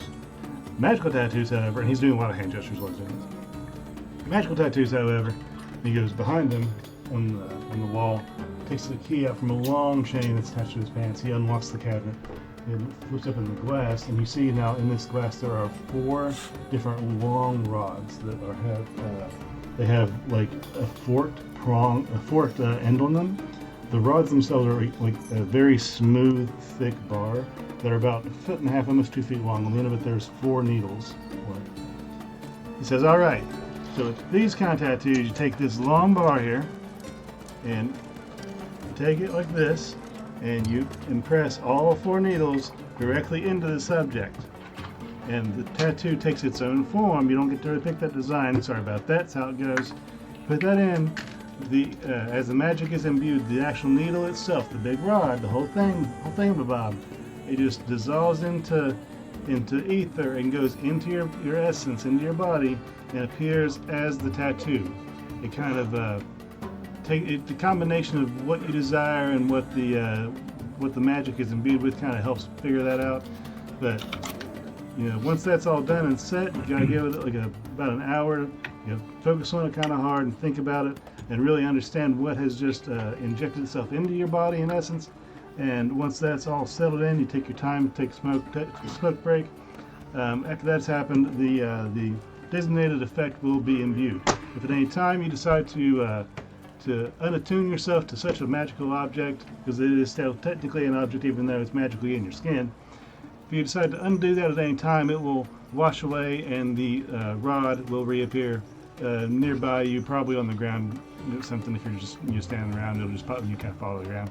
But then the rod will still be there to reapply as a tattoo on someone else or yourself later if you want. So how much did those tattoos cost? Depends on what you want. I got several options here. Various magical effects, various costs from me, various amounts of power. Is there looking for anything in particular? Where can you get the tattoos, like on your person? I mean, you can get them wherever. You can get them on your neck, your back, I want one on my your face. arms. Huh?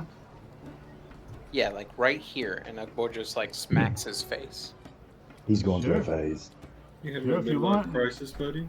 Yeah, he's going through a phase. Like literally, I am an orc that's about middle age, so. I mean, I would honestly wasn't interested. Now I kind of am. I've got ones that, really. If you're looking at the high end, this guy here, and he points to one of the rods on the rack that is on the very top, and it's still the long, almost 2 foot long, very polishedly flat rod, but it's been engraved with this image of a war axe and a hammer, and just blood trailing off of that into this tribal design that goes all the way down the needle, and it's red in hue. This one right here is called Blood Fury. It's the most expensive one I got. It's 2,500 gold. For that, Jeez. you take that, and that is like pure power in your fists. Anything you got, it's gonna hurt. That's the big hitter one right there. Below that, this blue one here, call that Barrier, and it has the cute little shield and stuff on it, the little design. Because that's what we do. But anyway, it's called Barrier. That it helps you a little bit tougher on top of things. It negates a lot of the other magical effects. If you have other magical shields, this one might not help you as much, but this one does give you a little bit of advantage in, as far as things like that go. Oh, and if you're looking, just so you guys know, things like this are allowed in the fighting pit. They are allowed in the arena. The use of, as I don't know if you guys know about that, you can't use magic in the arena unless it's designated prior to the event. It's a whole thing. But even in the non-magical events, objects like this are allowed because they are technically part of your body when they're being used. So that's cool. Anyway, Blood Fury. Barrier. Got one below that. It's called Ghost Step. It's giving you kind of like it turns you into a ghost for like 6 seconds or something. I don't know. It's kind of weird. I haven't really studied on that one. Shauna knows more about that than I do.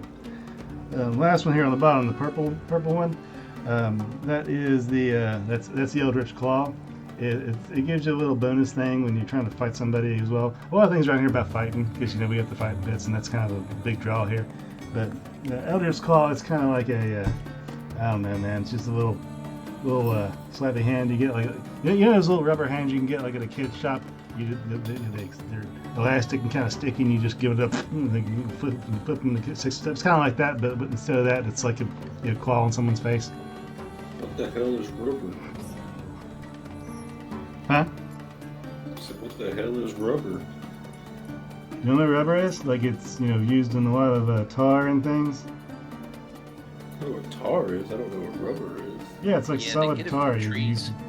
let it dry and it's bouncy and hard, waterproof, that kind of stuff. Yeah, they get it from the trees up above my village. That's the magical options I got anyway. I got that. If you want a standard tattoo, it depends on the size and the colors and the intricacies and everything. But that varies. It starts at a gold. I don't know if you want like a little heart above your nipple or something, you can do that for a gold. How much would you charge me to put a dragon around my entire arm. Okay, Like we a got. magical dragon?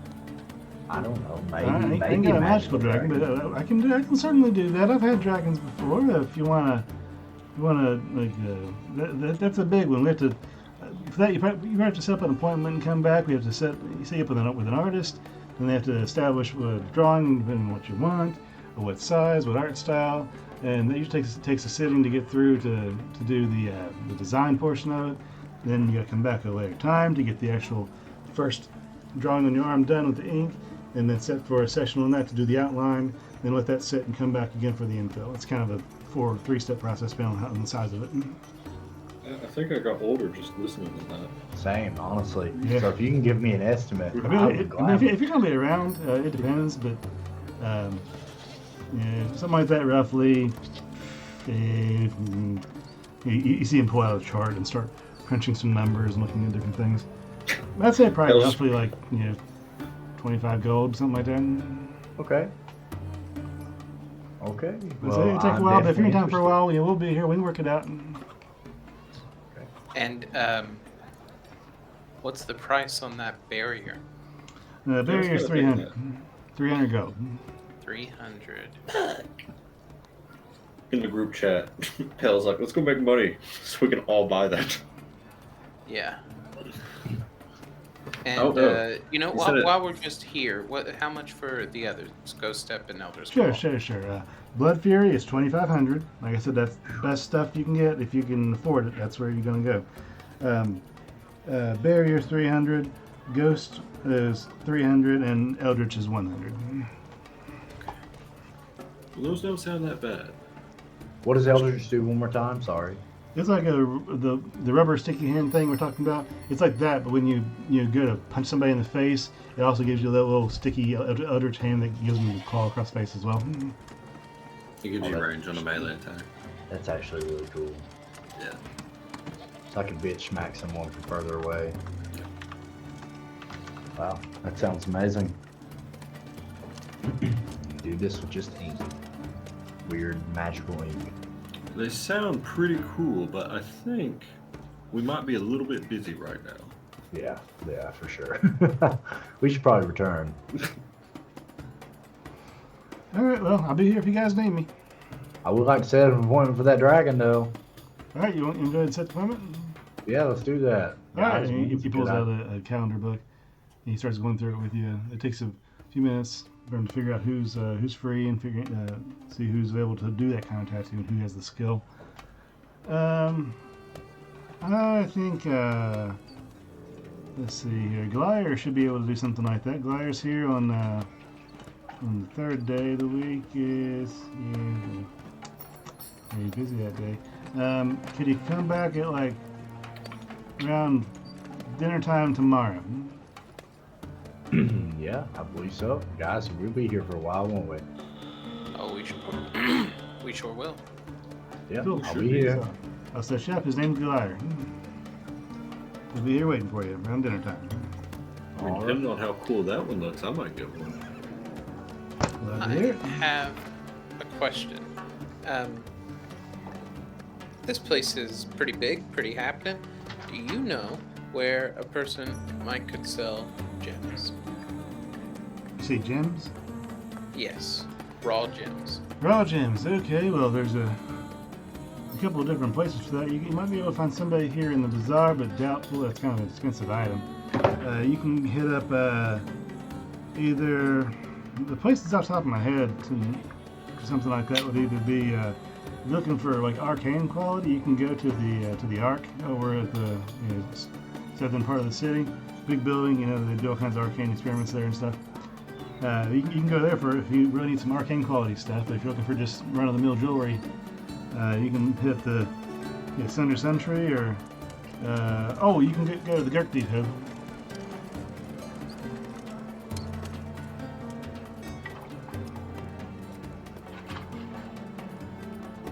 You guys hear me?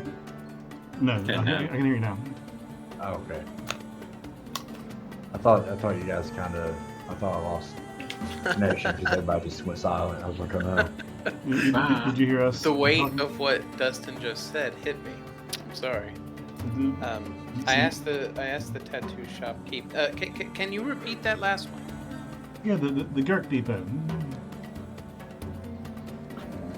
The Gurk Depot? Yeah. You guys are from around here, are you? No. No, I figure sir. people We'll come and give go you all the that time. idea. Yeah, that's like a warehouse kind of store. They buy and sell all kinds of stuff, kind of like a pawn shop, but higher end. They deal a lot in magical items and artifacts and They got jerky there? no Gurk, like G-E-R-K. It's the guy that owns the place. What a strange name. The Gurk. Here comes the Gurk. So guys, sorry to cut it short here, but we should probably really get going. Yeah, we might have to. Yeah, We I gotta think I so. started freaking out. I'm like, it's only 11 o'clock. What are you talking about?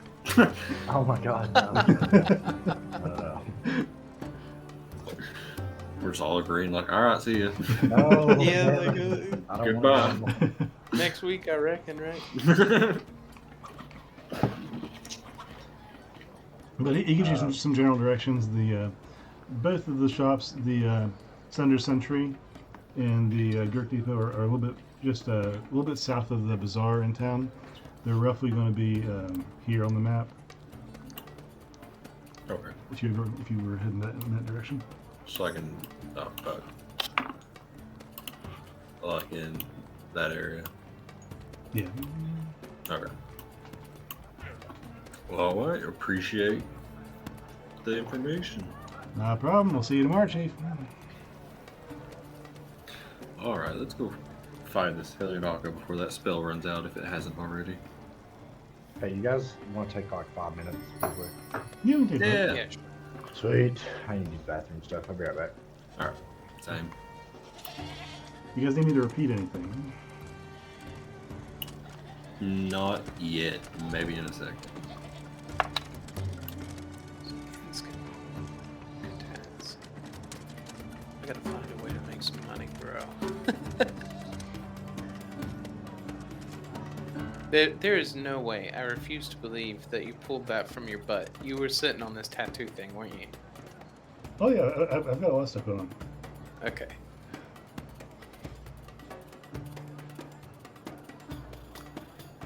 At first, I was all like, "Wow, that's pretty cool. He's just doing this on the fly," and then it got crazy, dude. And I was like, "What?" You talking about the magical stuff? Yeah, yeah. Yeah. Hey, I mean, that boy doesn't know what that tattoo is, but I'm telling you, if you can afford it, it's big time. Blood rage. Yeah, bro. So here's what I'm thinking. Like, I'm thinking long term on this on Blood Rage, and I'm thinking short term Barrier or Elder's Claw. I got a feeling I'm gonna be going into the pits, dude. Putting some heavy bets. It's on me.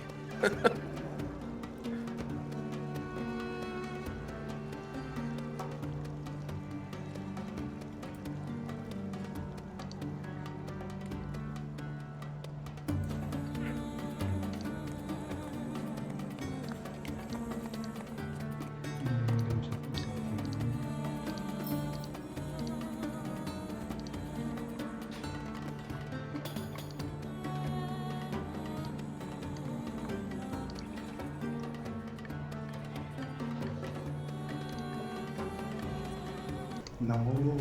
All right, so you guys just left the tattoo parlor, and you've been given some brief directions on where some things are that you might want to inquire about. But the day is coming to a close. The sun is starting to go down, but not quite yet. What is your direction?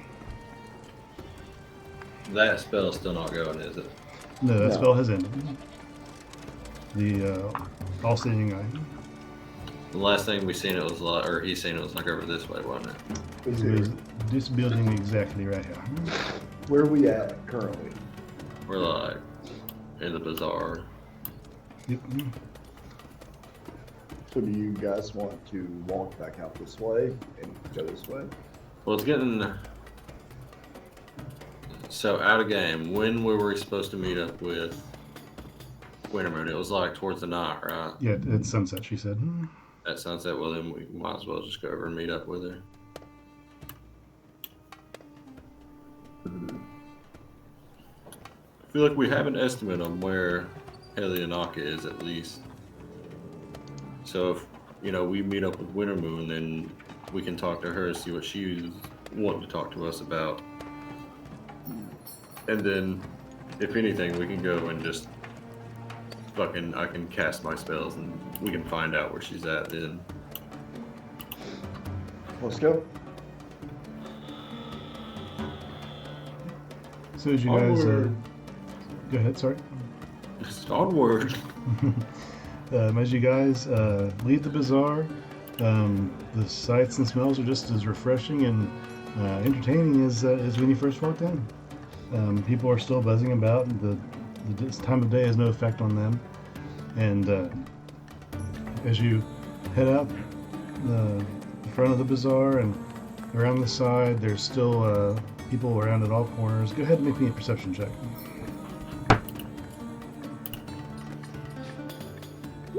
Oh, come on. Fucking lucky in it. Well, you got some good eyes. Hold on. No, I'm waiting. What?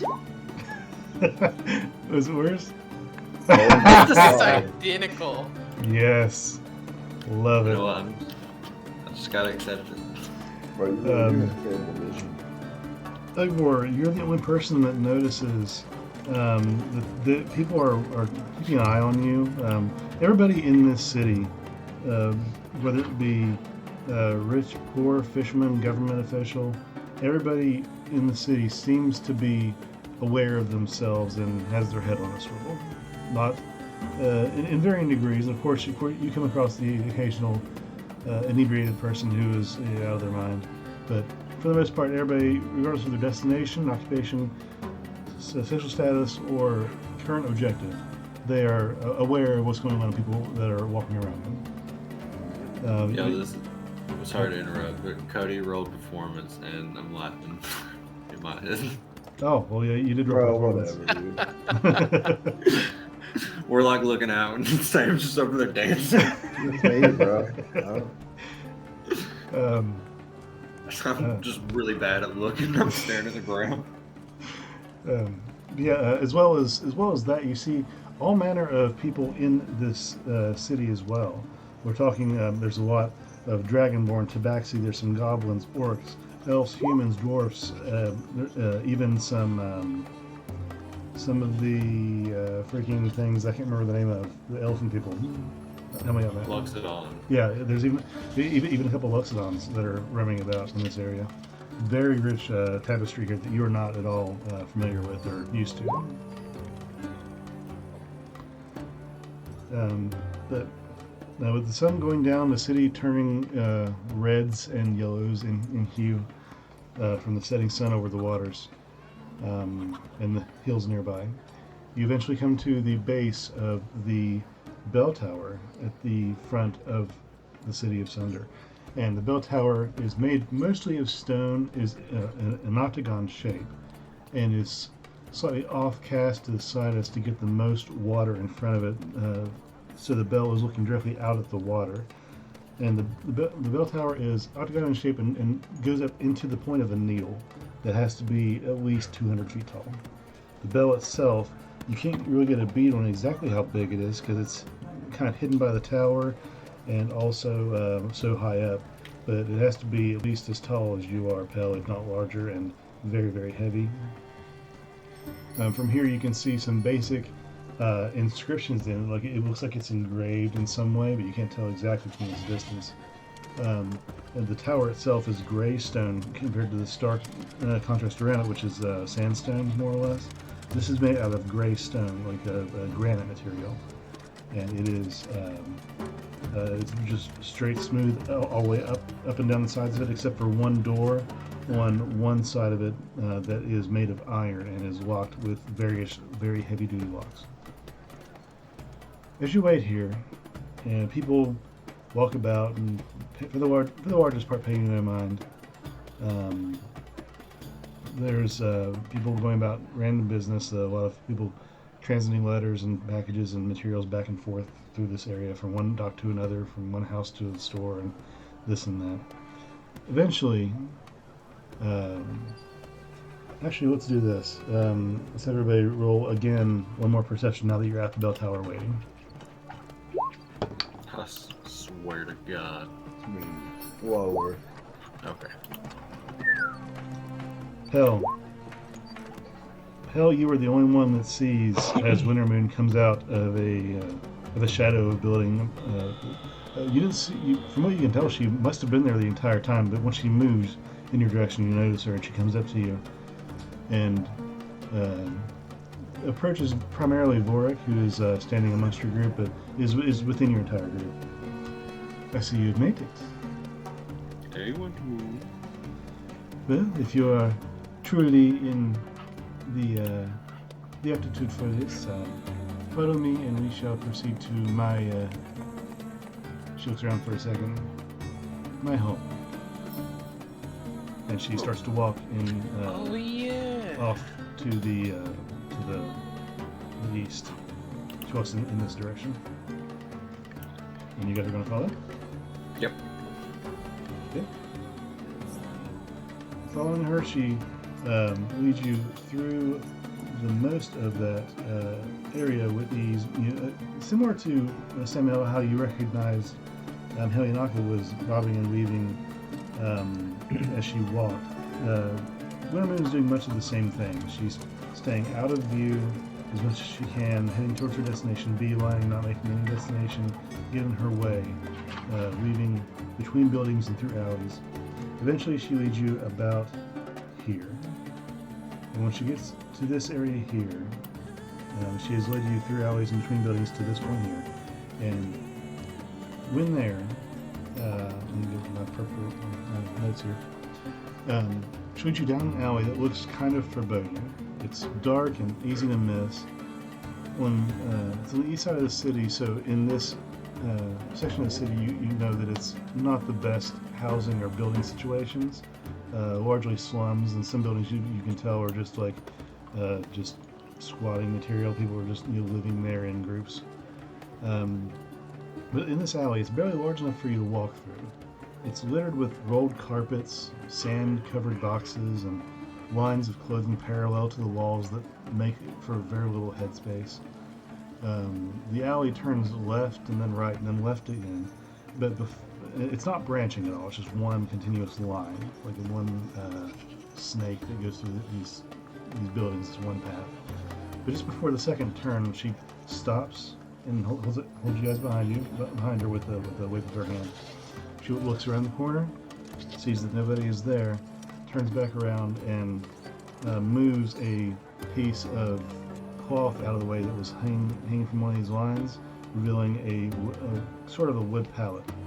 And she pushes that to the side to reveal a reinforced steel door that has several obvious locks on it, with several quick motions and intricate motions. A dozen of the locks of various metals and different sizes and things slide and move and undo themselves almost magically or mechanically, and the door opens inward. And so, some of the locks you notice don't move, and apparently not all of them were functional, or some might have been for show. But the door swings in, she goes inside, and keeping one foot on the outside of the door, she leans in, looks around, and holds the door open and gestures all four of you inside. I'll go inside and hit my head on the door frame whenever I walk in. Oh, fuck. Duck my head and go in. Really gonna have to watch it there, bud. I always forget. You see, your head's so bulbous, I thought you were smart. I think it's just a callus where you just have constantly hit yourself. So as you guys enter, she closes the door behind you and makes a gesture on the door, and you hear from the other side the locks re-enable themselves. A bunch of sliding mechanical as a bunch of locks are re-establishing themselves. Inside, you find a safe room of sorts. There are shelves line one wall. They're stocked with rations of water, dried food, some food in jars, as well as several changes of dark clothing, cloaks, and random cloths. There is a loaded crossbow hanging just on the inside of the door. It's hanging on a hook that's just on the inside of the door. On one wall, there are shelves and cabinets containing other things, including blankets and sheets and other knickknacks. And there's a container that is like a jar, like a pencil jar that contains lockpicks and things. And beside that, there are several cots that are folded up and they're hanging on the wall beside it. In the back of this room, there's a small metal oven and stairs that go up to an apparent second floor. Welcome to my safe house. I trust that while you are here, you keep this as secret as is needed. I already forgot how I got here. I live still, dog. Well, make yourselves at home. I am going to prepare a bit of food for myself, and I can make some for you as well if that would be amicable. I ate a sandwich earlier, thank you, though. Any for the rest of you? No, I think I'm good. And she asks Obor and Bork.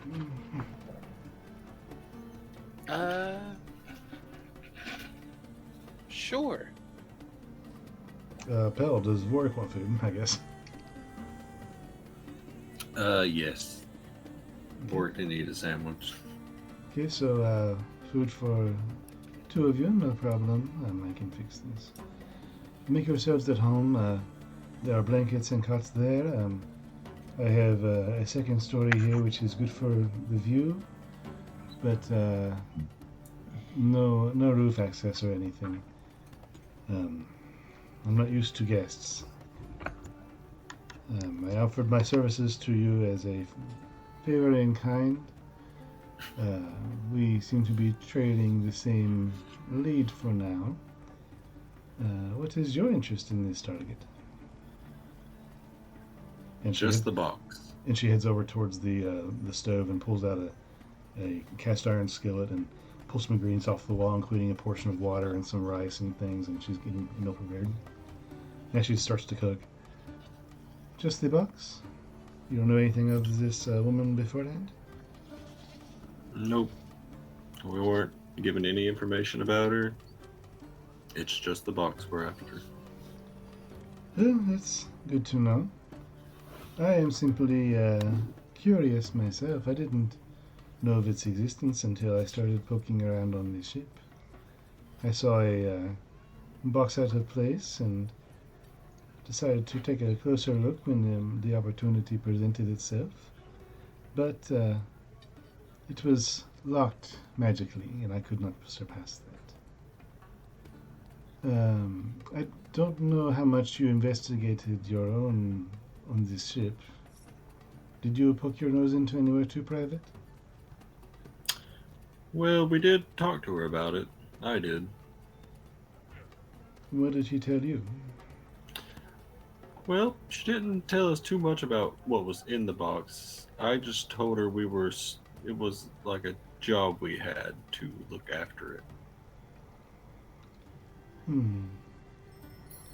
Well, according to the captain's manifest, she pays the captain about 50 gold to give her private transit. She did not take wage on this ship. It was a front, as you say.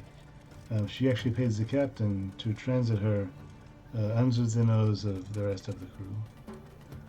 Hmm. So whatever's in that box, it was very important to her to transit it privately, which she obviously failed at.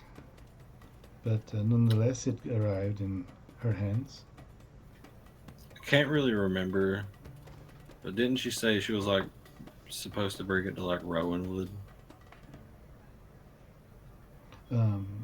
Vorik corrects you and says, no, she's coming from Rowanwood. Oh, okay. Interesting. Did she say why? Or where in Rowanwood she was from? Not that I recall. This I'm is gonna roll interesting. history because I can't remember. I'm lucky in it. He's burning all three of them. Oh my god. Yes, Love it. one more. One more.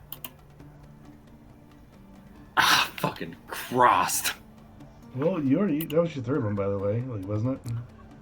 No, that was yeah, that was my last one. That one right there. No, I thought the 9 Wait, was. no, I thought 9 was. Yeah, because you used it once on your perception when you did the thing. I just did it though one time on perception.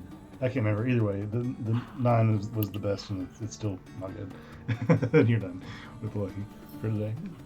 I'm no longer lucky. No, you briefly remember things about her being religious or something, and that it's going to Tosvavas here in the city. That's all you know. Okay, that's all I know.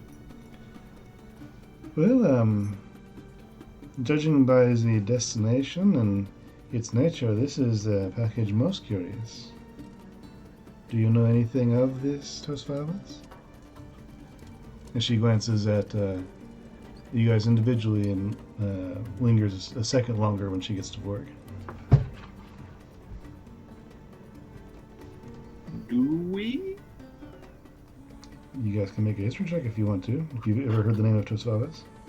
Oh my god. I'm a dumb motherfucker.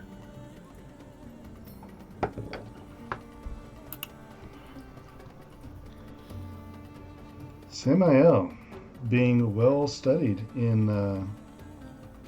by your parents' parents' positions in Alakra, you have come across the base political and international importances of different things, and one of the things you learned was the people in charge of the cities of the succinct.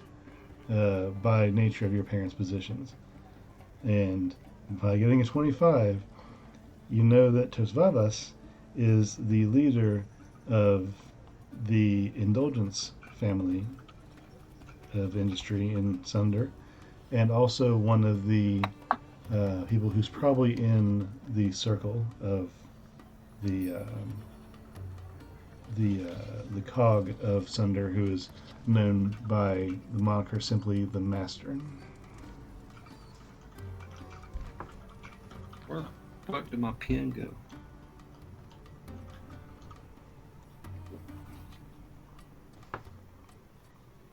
So am I to take this silence as you do know him or you do not?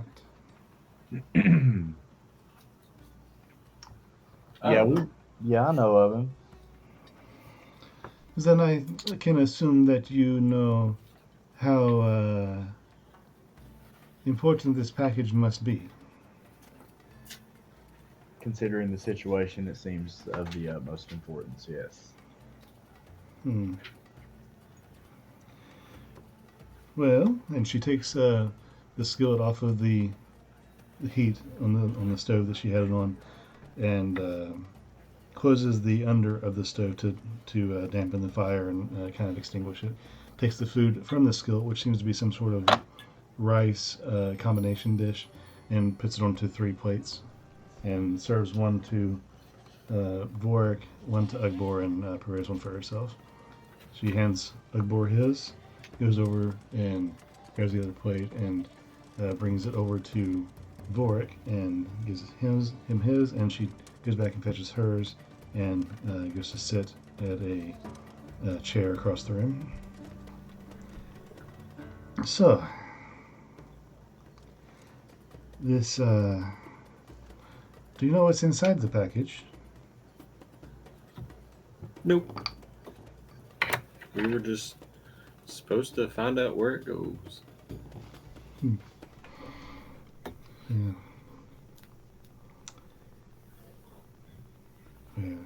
I think. What do you know about it?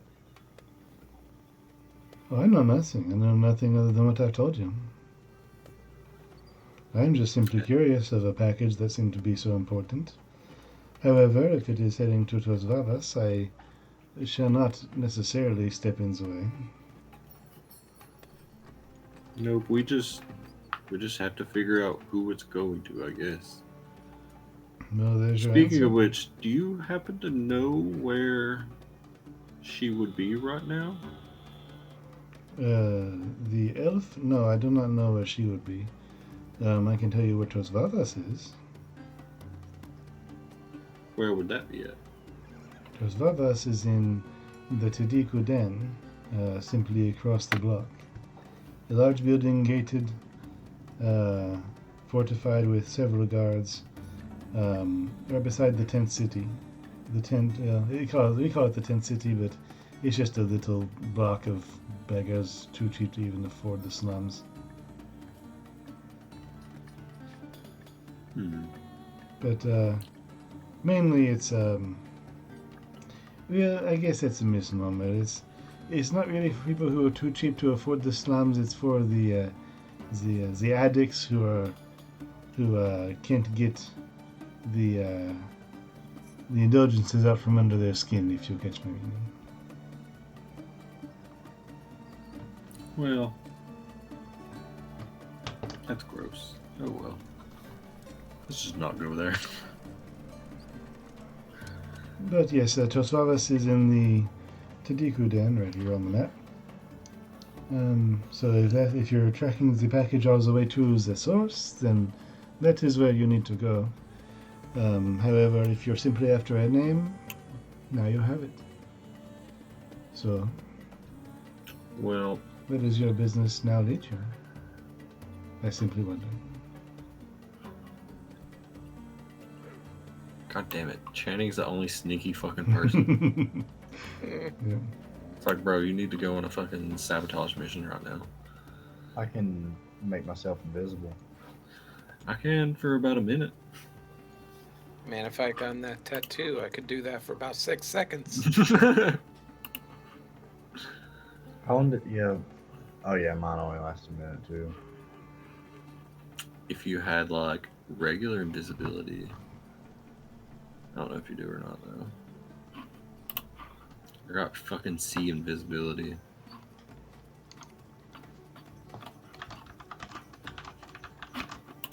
So you can see me doing all that weird shit while I'm invisible. Yep. Shit. I don't know. I feel like we need to at least like find out where it is.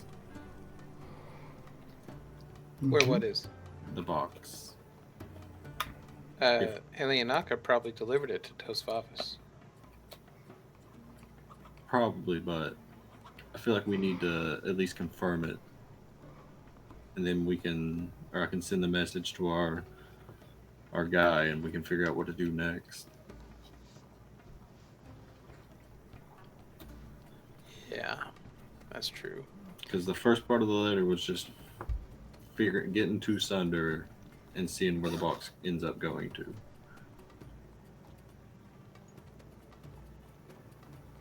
If there was more to that letter, I think we burned it, so it's gone.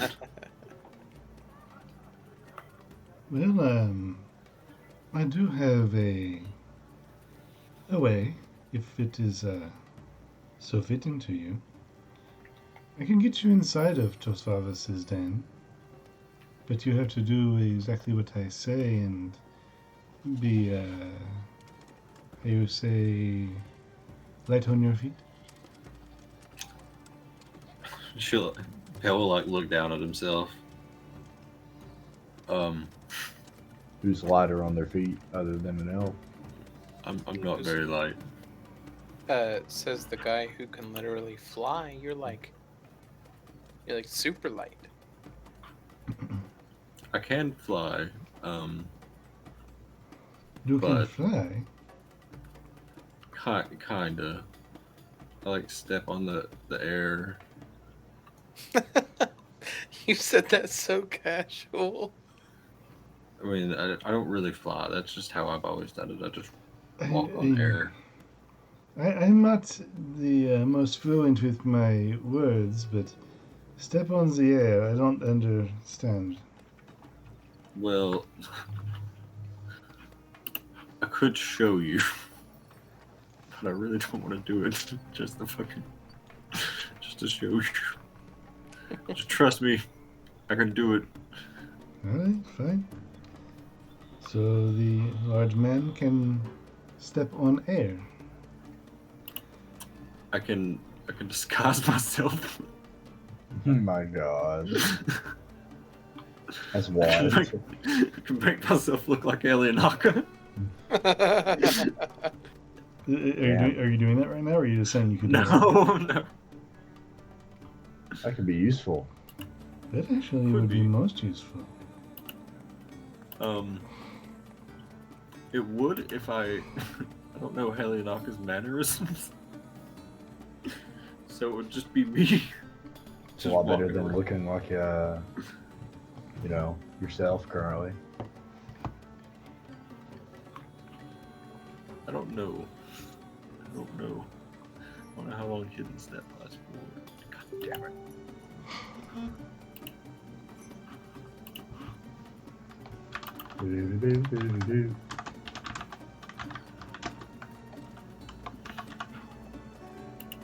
Let me just pull up. Twice chatting if I could be fucking bored on a sneaking mission.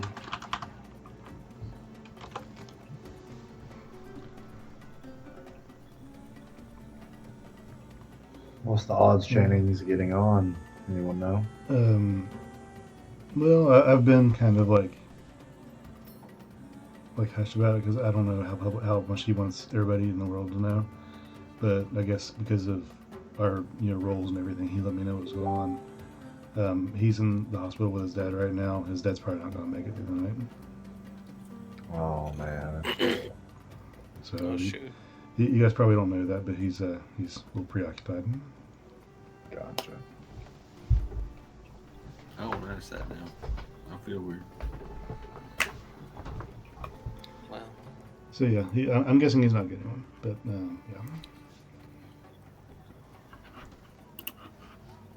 But if this is your disposition, then I can certainly help with this. But that is entirely your decision.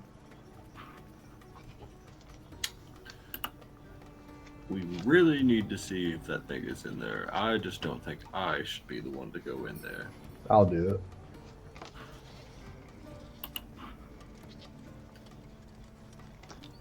Okay, so Orc would do it. you volunteering for it? I'm volunteering. Fuck it, I got his character sheet pulled up. Whack. Sure. That should be more than enough. Hold on, I'll make him do.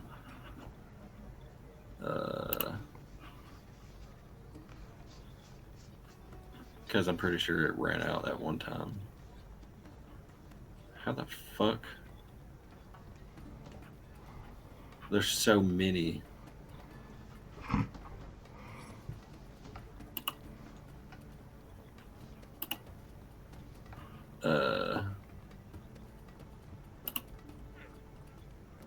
This, I think. There, yeah. Okay.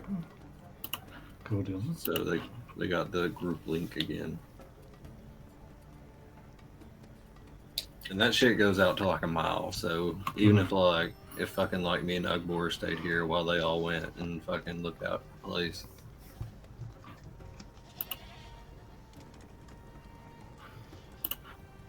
Oh, by the way, Matt, just as an aside, I opened a pack of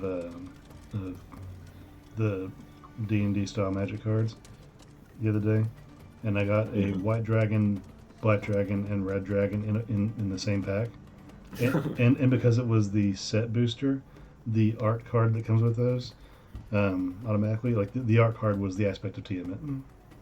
Oh, that's cool as shit. Heck yeah. Dude, I like that they did like D&D and Magic, but that set kind of is not that good. Yeah, I feel it.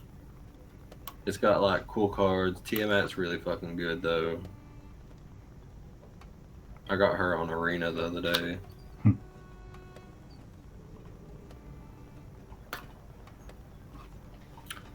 Well, But we have all night. If you don't mind, I'm going to head to my private quarters. And she gestures towards the only door in the room. Feel free to make your cuts here or upstairs. Either way, it does not bother me. And think about your plans. Feel free to make yourselves at home. Do not do anything that I would not do, I assume.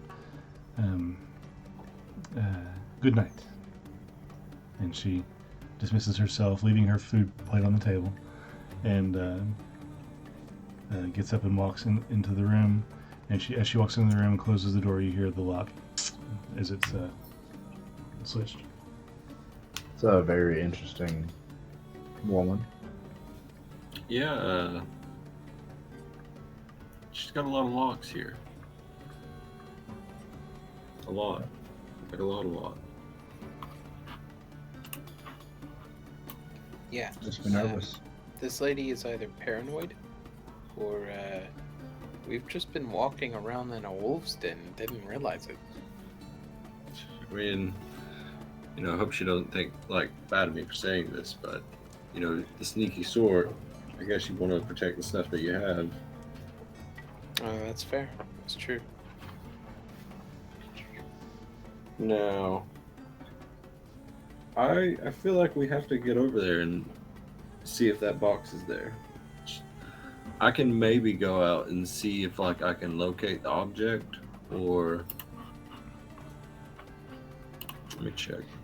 The building, she did say the building was It's like heavily robbed. guarded. Yeah, it's heavily guarded.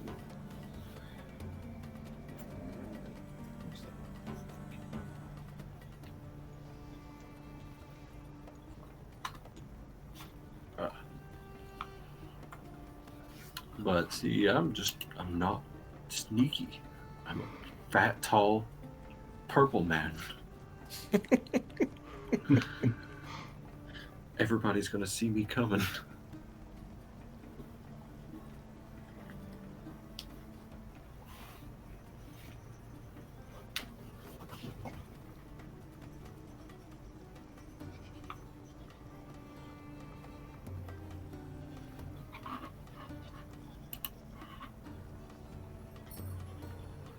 Because I can talk to my contact, but I don't want to be like, we think it's with this one guy over here.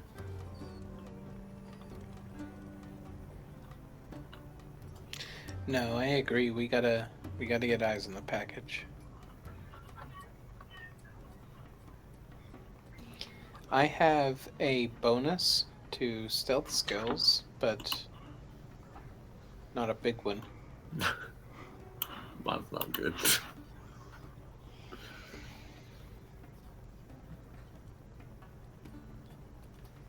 You know, it has a big bonus to stealth skills. Yeah, I see it. Big 11.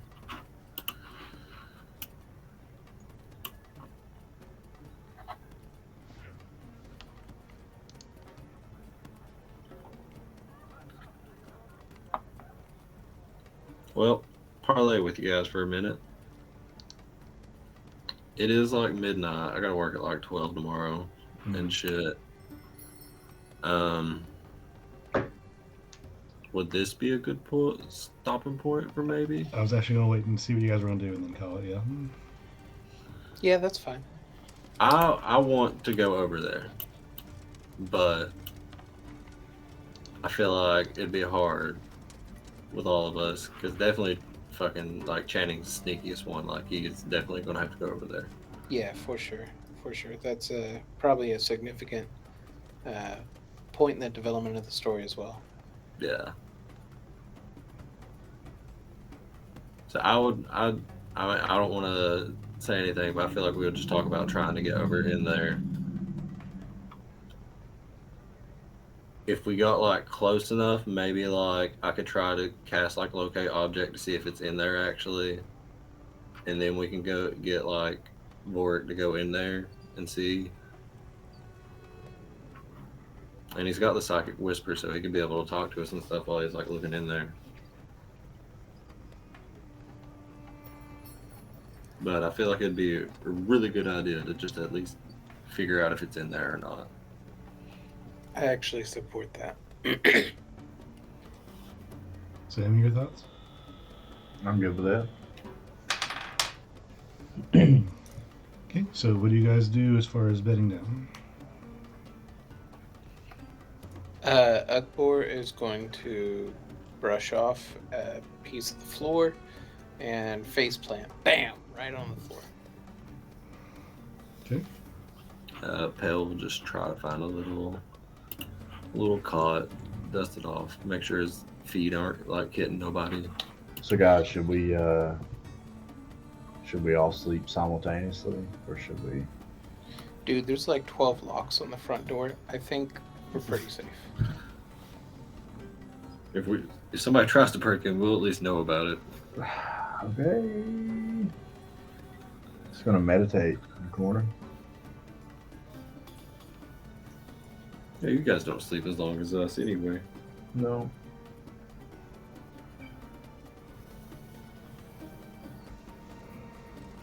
Okay. Well, with that, the day comes to a close. This outside, it's maybe unfamiliar territory to some of you, but it's not what some of you are used to. There is no silent. There is no chirping of crickets. There is no animals. There's no campfire crackling. It's loud. It's city. It's people walking and doing business and talking and drinking and doing drugs and partying all night.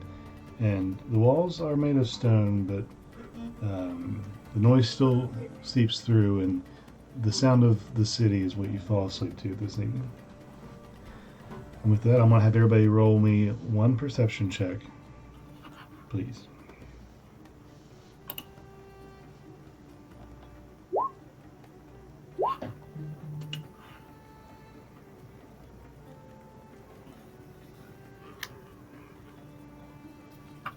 Sam, did you roll perception?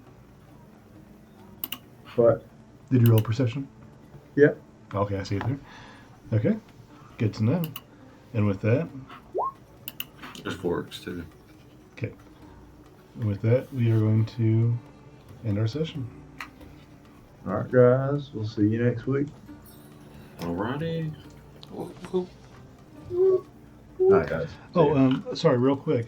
I know Anthony's gonna be out next week for his honeymoon, or not honeymoon, shoot, your anniversary day or whatever. Yes. Well, Okay. I will not be here Saturday. I will be here Sunday. Oh, we could just do it next Sunday. Okay, that could work. We'll put that on the table. Where you guys are planning to do something like this, that might be good to have all hands on the table. So Yeah. we'll play with the idea. Okay, well, I'll see you guys in Messenger. See you guys. Alrighty. See you guys. Y'all have a good night. You too, Ben.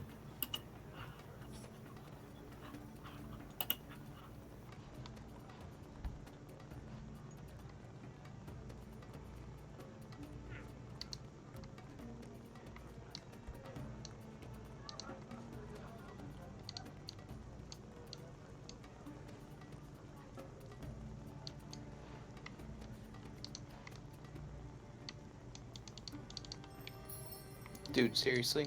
You destroyed the map creation, man. Like, wow. Wow. Thank you. I can't move the circle. I want to move that little loop circle and I can't do it. Do you have the select tool up? Yep. Oh, that's so strange.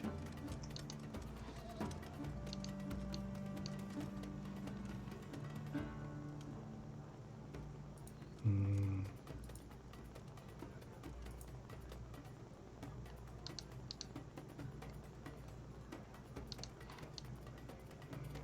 I can move this around, but I can move the.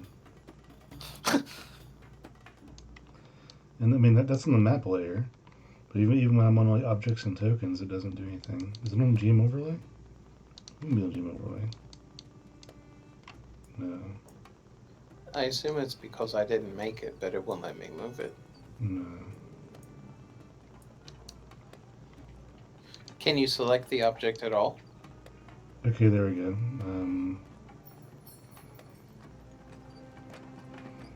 I can select it and do this with it. You But can I also hit delete and then make a new one. Yeah, let's try that. Okay, that'd be good. Circle. Boop. There we go. Legit. Oh, I should probably stop recording now.